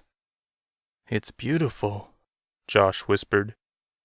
He noticed that the elevated tracks seemed to appear before the train, as if coming to exist seconds before the train passed over them. He looked out the back window and saw those tracks disappear, no longer needed. "Rockne, you may have been a misguided SOB, but you sure can work wonders." "Thank you, Doctor." The train circled the tiny island as Rockne looked for a place to make land. The island truly looked like it was floating in space. Josh had seen many amazing sights in his day, from Dargo Island to Naoki's castle in the clouds, but this place had to be the most wondrous of all. Rockne stopped the train at the end of a cobbled street that lowered into the water. It seemed like a better place than any other. Josh and Rockne stood at one of the train's doors, looking down. "Are we supposed to jump into the water or something?" Josh asked. He couldn't imagine jumping down. It would feel like jumping off a cliff and into the universe. Rockne pushed a button on the console and the train lowered. He then stepped onto the cobbled street. Josh followed him up the street and into what appeared to be a town filled with dark shops and a lot of alleys. This must be the town of Lacey, and it appeared empty. "Is there anyone here?" Josh asked. "I haven't been here for centuries. Back then wasn't much better. This place crawled with giants and other disgusting creatures." "You don't like giants?" Josh asked, remembering the giants on Dargo Island the old man massacred nearly single-handedly. "Let's just say I tolerated them. You know, this Gelfin we're visiting reminds me of you." "Because we're both Gelfin?" Josh asked sarcastically. "More than that. When I last encountered him, I scared him badly enough to make his nose bleed." Josh looked at him. "In fact, When you first came to Dargo Island and your nose bled from the shock, I immediately thought of him. Maybe you're related." "Maybe." Josh's step quickened with anticipation. "Wait for me," Rockne said with frustration as he climbed up the steep street. "I'm a walking corpse, remember?" "Don't remind me." He went back and helped Rockne up the hilly street. The old wizard in his shiny suit walked through alleys, turning this way and that, looking for the shop the Gelfin owned. In all that time, Josh hadn't seen a single living soul in this town. It truly was empty. "Ah," Rockne said. "there it is." He pointed to a sign that said, "The Narrow Shop." Chapter 20. Josh was taken aback by how warm the shop was. He understood the name as well, because the place was, indeed, narrow. On either side were clothing racks that lined the two walls, forming a closed-in path to a counter. At the counter sat a young man with greasy, spiked blonde hair. The man looked up at them slowly, as if he'd just awoken from a deep sleep. "Welcome to the narrow shop in the land of constant starlight. May I help you?" Rockne took a step forward, and the man jumped up in surprise. "Remember me?" the old wizard asked. "How could I forget?" The owner backed away, his eyes wide. Josh could see from where he stood that his nose suddenly started bleeding. "I still haven't seen your lovely friend. Is that why you're here?" Rockne laughed. "Centuries ago, and you're still protecting her? You're loyal to the end, aren't you?" He walked up to the counter. Josh could see no way to get on the other side short of jumping over it. He followed Rockne. "Centuries?" the owner asked, incredulous. "Has it been that long?" He looked over his shoulder at a nearly empty shelf. A silver jar filled with a golden mist sat upon that shelf. "Haven't you noticed this town is empty, Wes?" Rockne asked. Wes looked shocked. He nodded. "I had noticed, but I didn't think much about it." He wiped the blood from his nose. Now that he was closer, Josh noticed Wes's eyes. Though his face looked like that of a man in his mid-20s, his eyes looked dull and gray. Wes suddenly looked at Josh with those old eyes. "Who are you?" "I'm Josh. I was a Gelfin, too." That seemed to intrigue the shop owner. "Really? I haven't seen another in centuries. Are you not still a Gelfin?" "No, I'm a nature demon." Wes jumped again, startling Josh and Rockne. "Get out. I'll not have nature demons in my business." "Hold on," Josh said calmly, pulling the necklace from under his shirt. He made sure Wes saw it. "While I'm wearing this, I don't have any powers. I'm not here to hurt you." Wes's eyes widened at the sight of the necklace. "I'll remember that." "I figured you would," Rockne spoke up. "It belonged to my friend, Rapatha." At the mention of her name, Wes's attention snapped from the necklace to the wizard. "Rapatha? Is she all right? You found her, didn't you? You hurt her and took that necklace." He sounded angrier by the second. "I didn't hurt her," Rockne said. "But she is ill. That's why we're here. I know you turned her into an island and... An island? What are you talking about?" "She's an island now, because of the magic you gave her." "She wasn't supposed to turn into an island." "What was she supposed to turn into then?" "A rock. That's all. And it wasn't meant to be permanent. She was supposed to be able to change at will, whenever she needed to." Wes raised an eyebrow. "What is Rapatha?" "She was a nature demon as well." The owner suddenly clapped his hands and laughed, scaring Josh. The young nature demon had been falling asleep due to the warm air and mild smell of spices in the shop, but now he was fully awake. "That's why the spell went awry," Wes said, as if he just remembered something. "because she was a nature demon. Wait, you said she's hurt?" "Yes, she was struck by a meteor and—" "A what?" Rockne sighed. "A rock from the sky. She's fatally wounded, and she needs the life essence you took from her in exchange for the magic." Wes started to turn his head toward the shelf, but stopped himself. "I'm afraid I don't have it anymore." Rockne stared at the lone jar. "Is that so?" "It is." Rockne leaned on the counter, close to Wes's face. "The way I see it, the product you sold her was defective. That should render the transaction void. I think it's only fair you give her a refund." Rockne had spoken so quietly, the threat in his voice unmistakable.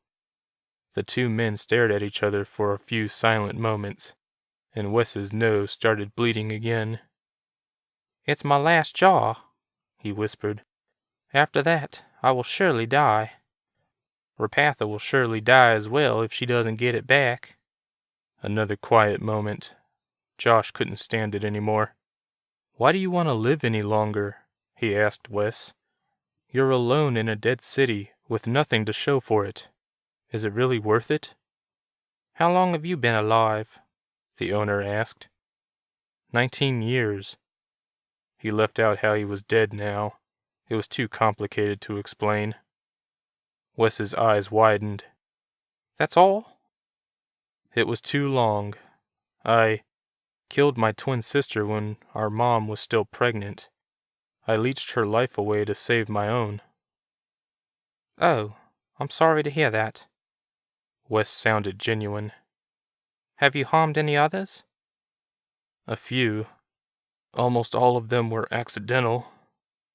Josh's voice choked up, but he managed to keep himself under control. Wes nodded. "The life of a Gelfin is lonely and dangerous. You'll most likely never meet another one who can understand what you go through." Josh nodded. "I think we're related. My nose bleeds. Used to bleed whenever I got really scared. The same way yours does." Wes grinned. "Is that so?" He looked over at the jar again. Finally, he sighed and grabbed it. "The last time I saw Rapatha, she asked me if I ever did anything important with my life." He handed the jar over. "Tell her this is it." Rockne took the jar. "Thank you, Wes." Chapter 21. Anila rode up to the palace courtyard, passing numerous islanders. Wilhelmina stood, rubbing her hands before her. Anila dismounted and ran to her trusted maid. "Wilhelmina, are you all right?" "Yes, my lady. It's just, I was so worried about you. And the people, they're saying the dead have risen from their graves. There have been several sightings." "I know." Anila grabbed the maid's shoulders firmly. "Have you seen Andor or my son?" "Andor? Your son?" She put a hand to her mouth. "No, my lady, I haven't seen him." Anila turned to her people, who were pouring into the courtyard. It devastated her that the remaining islanders could all fit in this fairly small space, but the island had been through much in the past year. "People of Dargo, no, this island will no longer be known by that name. From this day forward, it will be called Rapatha." She paused to let her people digest this news. "Fellow Rapathians, the island is dying.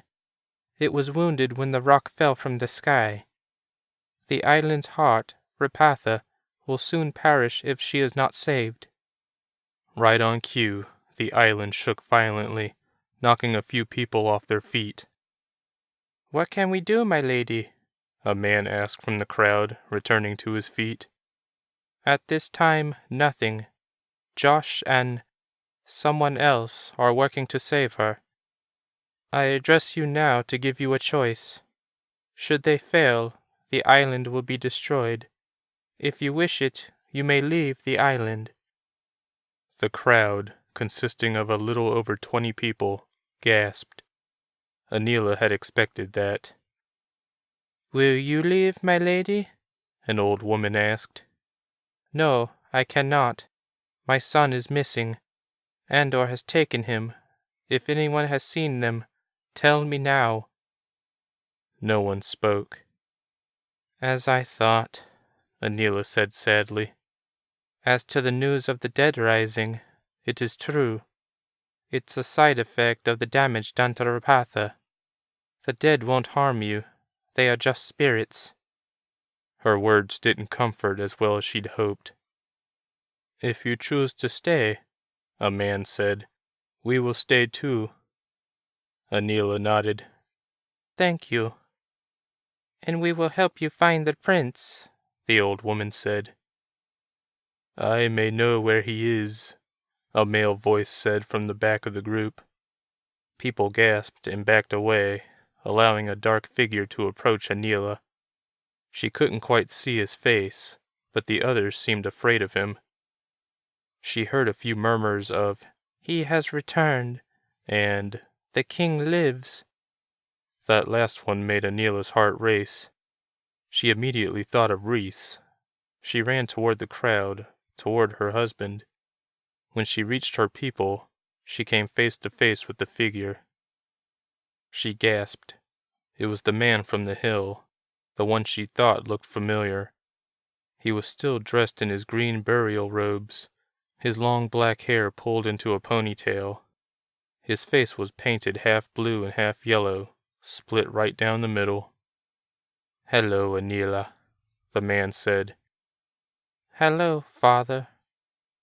The courtyard grew quiet as everyone took in the strange scene. After what Anila had just told them, she wasn't sure if this helped her case or hurt it. But she didn't care. She was with her father again. She suddenly looked around. "Is mother here too?" "I'm afraid not, sweetheart. She has been gone too long. I'm sorry it took me so long to approach you. I was afraid of how you would react." Anila nodded. She wanted to hug him, but knew he was only a spirit. "I am very proud of you," he said. "I know it can't have been easy, becoming the queen at such a young age, but I know you have done a wonderful job at it. You are a much better leader than I ever was." Anila continued to stand silently. "As for Andor," Tolino went on, "I saw him. I know where he went." "Take me to him," Anila finally said through gritted teeth. Andor stood on the small second island, staring at the large cliffs that made up the coast of Dargo Island. He held little Maximus in his arms. The baby hadn't cried the entire time he was in the man's possession. It was quite impressive. He would have made a good king. Andor saw them coming, dark shapes making their way from the main island in groups of 3. It appeared Anila finally found him. The boats reached the small island's shore, and Anila came running up the grassy hill toward him. Her 3 remaining guards followed her, along with the human doctor, Shay. The dwarf was nowhere in sight. There was someone else behind the guards, someone familiar. No, it couldn't be. "King Tolino?" Andor called, trying to hide his surprise. "It's nice to see you again. I see even giants can't keep you down." "It wasn't the giants that killed me," Tolino said. "It was Rockney. But you can rest assured you will die." "So sure of yourself, aren't you?" Andor kissed Maximus's forehead. "Someone will definitely die tonight." Astrid flew toward the mountains, to the valley with the constantly frozen pond, and the entrance to the former giant's kingdom. She didn't know where everyone was, but she remembered where they'd been going before she went off to tame the weather over Dallas. She flew through the ice and down the hole in the ground far below. She found herself in a large cavern filled with green and purple crystals. Between the large stalactite and stalagmite stood a green figure glowing brightly. "Rapatha?" Astrid called. "Is that you?" "Yes, you must be Astrid." "I am." She flew up to Rapatha. "Where is everyone?" "I don't know. I can't sense them as well as I used to. I'm growing weaker." "Is anyone helping you?" "Yes. Josh and Rockney went off to retrieve something that may help, but they haven't returned. May I ask you something?" "Of course." "Are you a nature demon?" "Yes. How did you know?" Astrid could see a faint smile in the green light. "I used to be one too." "Really? What happened?" "I ran away. I was afraid of the responsibility that would fall on me once my father perished. That's how I ended up in this mess in the first place." "Oh." That saddened Astrid. "Do you regret your decision?" Rapatha was a long time in replying, but she finally said, "No. I became a home for many lost souls. I can ask for no greater joy." "I was born here, you know," Astrid said, wiping tears from her cheeks. "You've been my home for all of my life. Thank you." "You're welcome, child." Rapatha sighed. "Is it difficult, being a nature demon, I mean?" Astrid considered the question for a few seconds before saying, "Yes, but, like you, I can think of no greater joy." Chapter 22. Josh and Rockney ran from the train after it entered the station, and then mounted their Bethels. They raced toward the mountains as the ground shook beneath them. Josh could see the air grow orange in the distance to his left as lava erupted from cracks in the earth. They were most definitely running out of time. They grew closer to the mountains. The Bethels panted and foamed at the mouth, but they kept running. They were almost there. Suddenly, a crack opened directly in front of them. The Bethels tried to stop as lava shot into the air. Rockney flew off his mount, toward the geyser. The jar with Rapatha's essence was lost with him, as he was engulfed in the fire. The little island shook. Andor spread his feet farther apart to keep from falling. Anila tried to approach, but Andor suddenly flashed his knife before Maximus's eyes. She stopped in her tracks. "I never asked for any of this," Andor told her. "I never asked for my son to be killed by Dargo's plague. What would you have done, Anila, were you in my shoes?" "I am in your shoes. You have my son." He chuckled. "I suppose you're right. I never thought of it that way. You can't possibly know what it's like to lose a child until you actually lose him." He pressed the knife against the baby's throat. "After I released Dargo from his prison, he did what he promised. He cured everyone of the plague. It was too late for my son, though. If you'd listened to me when I begged you, Joffe would still be alive." Andor spoke quietly, refusing to yell and scream. Deep down, he knew this had more effect than acting hysterical. He could see it on Anila's face. "Nothing you do or say will bring my son back. I will not live the rest of my life, however long that is, knowing you and your family are safe and happy. You don't deserve that." With that, he raised the knife high, preparing to strike Maximus. In that moment, he heard Anila and Shay scream. He saw, from the corner of his eye, the guards racing toward him. But they would be too late. The knife came down, and everything seemed to slow to a crawl. Andor smiled down at the baby, and the baby smiled up at him. Before the knife could strike Maximus's heart, however, something erupted from the water behind Andor and quickly snaked its way up the hill. It was a Hexel. The dwarf, Victor, was riding it. Someone ran up to Andor while he was distracted and ripped the baby from his grip. He turned and saw Aneela running backward, hugging her child to her. Andor raised the knife once again and threw it at them as hard as he could. The hexal slithered between Andor and Aneela. The dwarf stood, his arms raised, and took the knife into his chest. Aneela screamed as the dwarf fell to the ground. Even in the chaos of the scene, Andor knew the knife had found Victor's heart. The dwarf was dead. Josh ran down to Rapatha's cavern and saw Astrid floating before her. "When did you get back?" he asked. "A few minutes ago," Astrid replied. "Did you get what you needed to help Rapatha?" "Yes, but it was destroyed. I couldn't do anything to stop it.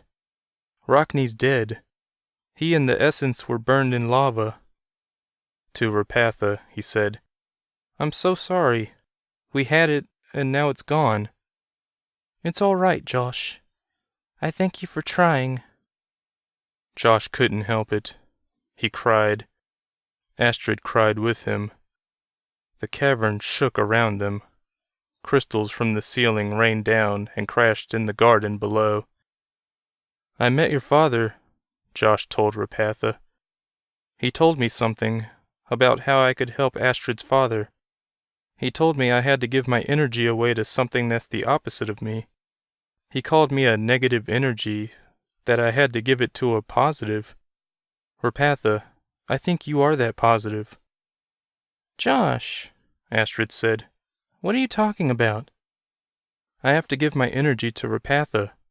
I realized it earlier, before we went for the necklace, but I was too afraid to accept it at the time. I'm not afraid anymore, Astrid." "What happens to you, though?" I die. Forever this time." "Josh!" She tried to speak, but couldn't find the words. "It's all right, Astrid. I'm ready. For real this time." Tears spilled from her eyes, but she nodded. Josh took off Rapatha's necklace and handed it to Astrid. "This belongs to you now." He smiled. Now that he was in spirit form again, he flew closer to Rapatha's light. He didn't know quite what to do, but he'd seen enough movies and read enough books to know sacrifices were usually as easy as just walking straight. In this case, he had to fly straight. He had taken so many lives he'd had no right to, and the burden had weighed heavily on him. He thought sacrificing himself to stop Dargo would make up for what he had done, but he ended up returning as a nature demon and harming Naoki and Astrid in the process. In life and in death, he harmed those around him. But now he had the chance to give life rather than take it. Rapatha was the only life form he encountered that he couldn't harm. He could only help. To Astrid, he said, "Tell the others I'll miss them." To Rapatha, he asked, "Are you ready?" "Yes, Josh, and thank you." "Here goes nothing." He floated toward Rapatha's glowing embrace. Chapter 23. The little island shook again, but this time it felt different. Aneela, holding Maximus close to her, looked down at Victor's body. The knife stuck out of his chest. His eyes were open and unseeing. The very air pushed down on all of them as the island rose. Something strange was happening. The sun was rising in the distance, casting everything orange and purple. The hexal slithered around aimlessly, so used to Victor's guidance. Andor ran up to the dwarf and retrieved his knife. Aneela's 3 guards had been too distracted by the island's behavior to stop him. Andor ran to the shore and looked down. The water's edge was gone. Aneela looked about herself and saw they were several feet in the air now. The island was flying. Andor turned back, looking panicked. He held the knife in front of him, breathing heavily. Anila, Shay, Tolino, and the guards watched him. "I will not let you take me," he screamed at the group. "You never had that choice," a voice whispered behind him. An arm wrapped around his chest, and then he felt a hot pain in his back.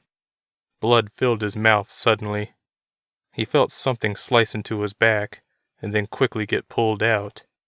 He turned and saw an unlikely sight. Rhys, husband to Anila and king of the island, was staring at him. The man grinned wickedly at Andor as he backed away to rejoin his family. Andor stood there, on the edge of the large drop, coughing up blood. He looked up the hill, behind everyone else. Standing there was Joffrey, his son.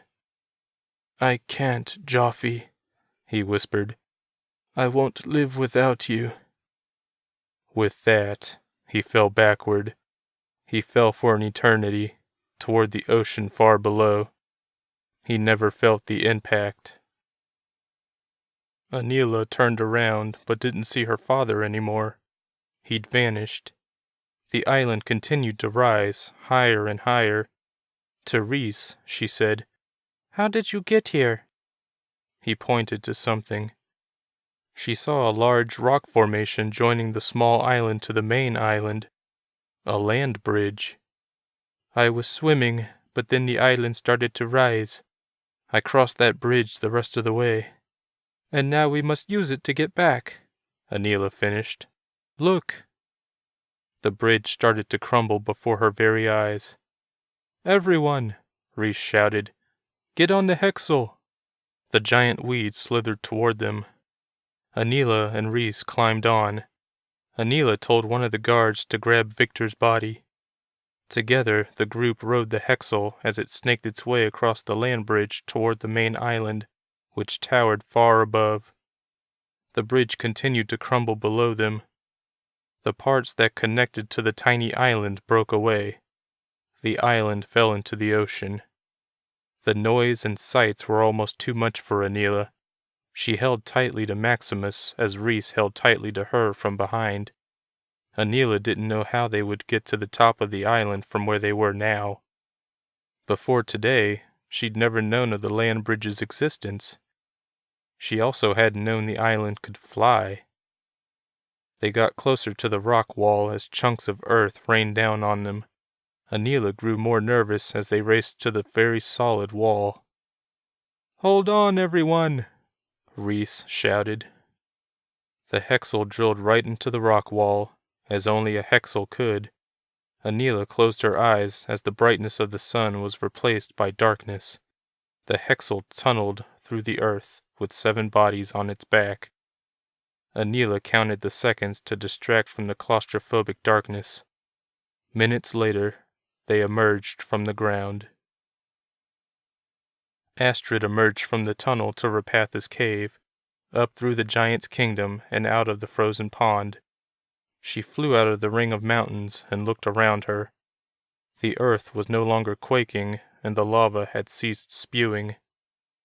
Everything seemed calm now. In fact, she almost thought she was in her realm among the clouds. They were high up now, much higher than they used to be. She could no longer see the ocean that had surrounded Dargo Island. Where were they? She flew around the island, over a flock of floxen and a herd of Bethels. Rapatha's necklace, the one Josh had been wearing, sat in her palm. This was the only thing that could tether her to the physical plane. This was more than her father ever had during his reign as nature demon. Whenever he wanted to walk on land, he had to possess someone. Astrid would not have that problem. Her turn as nature demon would be different. It would be exciting. It would be new. The people of Rapatha Island gathered in the cemetery. Victor was placed in his own coffin in the mausoleum next to Josh, due to his sacrifice to save the queen from Andor. "Fellow Rapathians," Anila said to her people from atop the hill, in front of the mausoleum. "Once again, we have faced great challenges, and once again we prevailed. Not all of us survived. We lost friends, but their sacrifices saved us all. Josh DeBelko gave himself to the island's soul, Rapatha. Had he not done so, we all would have perished. Victor saved me. I'd known him all my life. He was around when even my father was a child. I'm ashamed to admit I didn't know him as well as I should have. Anila paused, choking back tears. She saw Astrid standing next to Shay among the surviving islanders. There were so few islanders left. We just faced our greatest danger, Anila continued. If we can survive this, we can survive anything. The islanders cheered. But, my lady, a man called once the cheers died down. Where are we? Anila looked around at their strange new surroundings. It appears we're in the clouds. The island had reached the cloud cover after departing the sea, and no one had seen anything since. No sky, no sun, no ground, nothing. It was like they were in limbo. No one seemed worried, however, and Anila was grateful for that. Wherever they were going, she knew they would be all right. People everywhere watched the news footage of the large island floating in the sky. Up, up, up it went, and it seemed it would never stop. Josh's parents watched with open mouths. Estevan, Josh's best friend, managed to pull his mouth away from his girlfriend Rebecca's and cheered from his room in Fort Worth, Texas. He didn't know why he did so, but it felt right. The news groups broadcast this footage from aboard naval ships and helicopters. Everyone in the world saw a gigantic waterfall suddenly appear between the ships and the island. As quickly as it appeared, it connected with the other side of the ocean where the island had been. Water rushed in to fill the gap. The island continued to rise until it disappeared in the clouds. Wes stood at the edge of Lacey, his feet in the water, and stared out at the endless dark ocean surrounding him. The stars were shining above, like usual. He truly was alone in this town. He'd searched for nearly a day and found no one. They must have died out long ago.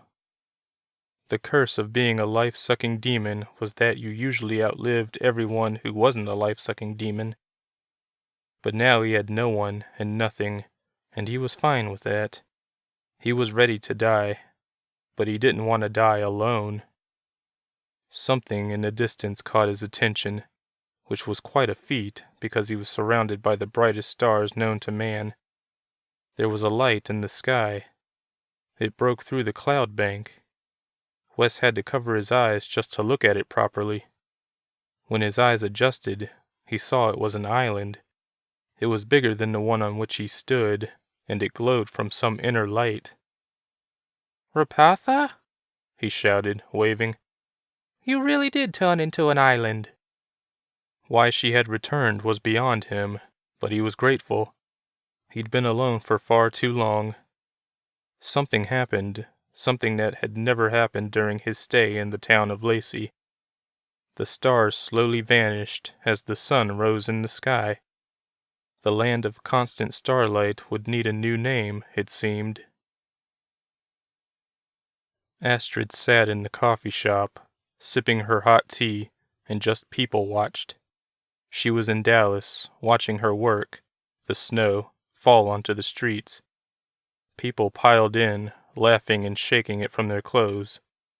Astrid wore a turtleneck and brown jacket, a white cap on her head. She watched a young couple sit together near the entrance. Seeing them made her think of Josh. She missed him so much. The first time she saw him, on the island, he'd been so nervous. He had just started the job of guarding her neighborhood, and he'd been ordered to keep her inside. This was back when everyone thought her father was the bad guy. All that time, she could have been getting to know her father instead of hiding from him. All those years wasted. She tried not to think of that. Thinking of what Rockne did to her, to everyone, made her angry. Whenever she got angry, the weather got really bad. Right now, she wanted everyone to enjoy the snow she made for them. After finishing her tea, she got up and left the shop. She aimlessly wandered the streets of Dallas, trying to decide upon something to do. She'd already checked the weather in the other parts of the world, and everything was perfectly balanced. She looked down at the green gem hanging from her neck. It really was a nifty little charm, even if it came from the dreaded Dargonius. After Rapatha docked with the land of constant starlight, Astrid had left to return to her cloud castle. Though that strange land was in some weird part of the world no one knew about, it was relatively easy to come and go. Mom did it, splitting her time between Rapatha and Astrid's home. Everyone else on Rapatha decided to stay there, however. That strange land now experienced regular cycles of day and night, and was a much happier place than when Astrid first went there. She returned to her castle and went up to her father's study. She missed him so much, and it pained her not to be able to see and practice weather control like they used to. After finding out he was innocent of most of the crimes Rockne accused him of, Astrid spent as much time with him as possible. Though it hadn't been much, it had been enough to realize he was a good man, and that he loved her very much. Astrid turned to leave the study when she suddenly remembered something. When he was alive, her father and Josh had gone to some nexus to talk with past nature demons. Nauki had said only spirits could go there, and at the time, Astrid hadn't gone through the transformation. But now... Use the ashes of the previous demon in order to establish a link. She looked at the urn she knew held Nauki's ashes. She grabbed it and poured a little on the floor, forming a small circle. She set the urn down and stood in the circle. And then she waited. For a moment, nothing happened. And then the ashes lit up, and she was transported. Her senses were assaulted. She couldn't see or hear anything around her. She could barely open her eyes due to the blinding brightness, and she heard a loud hum in the air. She pressed her palms to her ears, but that only dulled the sound a little. All of her skin felt really sensitive, so much so that even her clothes felt like they were scraping her. "Dad?" she called out, though she could barely hear her own voice. A moment later, the sensations died down enough for her to focus. She looked up and saw herself surrounded by thick clouds. She felt like she was in a canyon. "Dad?" she called again. But again, she got no response. Finally, she heard a voice say, "Astrid?" She smiled and looked up, way, way up, to the very top. A face appeared out of the cloud wall, a face she recognized. "Hey, Dad." Epilogue. "Tell it again, Daddy," little Bartimus pleaded. Maximus II, king of Rapatha Island, laughed. "Again?" he asked his 5-year-old son. "I've already told you it 100 times. "No, you haven't." Maximus kissed his son's cheeks, causing the boy to squeal with delight. They sat on a hill behind the palace, overlooking the coast. The sun was just setting. "How about I just tell you what happened to everyone after the island flew away?" he asked Bartimus. "Great-grandma and grandpa lived happily ever after and died at a very old age. Your grandpa, Maximus I, sadly passed away before you were born, but he was a good king to Rapatha Island. The Rapathians rebuilt the island and lived happily ever after. Everyone was happy." "What about Astrid?" the child asked. "Well, she's a nature demon, now isn't she? She continues to control the weather and live in her castle in the sky. Her mother visited her often until she, too, passed away at a very old age." Maximus had kept out all the parts involving Andor. Those had been a little too violent for a little boy. Maximus's wife approached from the palace. "Hello, Marla." "Hello, Max." "Daddy?" Bartimus called. "Did Josh join with Rapatha?" "Of course he did." "Where is he now?" "Some say he joined the other nature demons in the Nexus. Others say he's still on the island. No one really knows for sure." "What about Rapatha? Can't we visit her?" "No. Her cavern is closed to us now. But she tells us every now and then that she is well. Once she joined with the land of constant starlight, she became much happier. She makes the flowers grow big and bright." "What about the fairies?" "They come out every few years," Marla said. "The last time was right before you were born. They'll come out this year, during the snow day. That's when we wear blue masks and dance and sing. It's tradition." "Yay!" Bartimus jumped up and down with the unceasing energy of children. Maximus and Marla watched their son play in their new home, far away from anyone and anything that could do them harm. And they lived that way for the rest of their lives.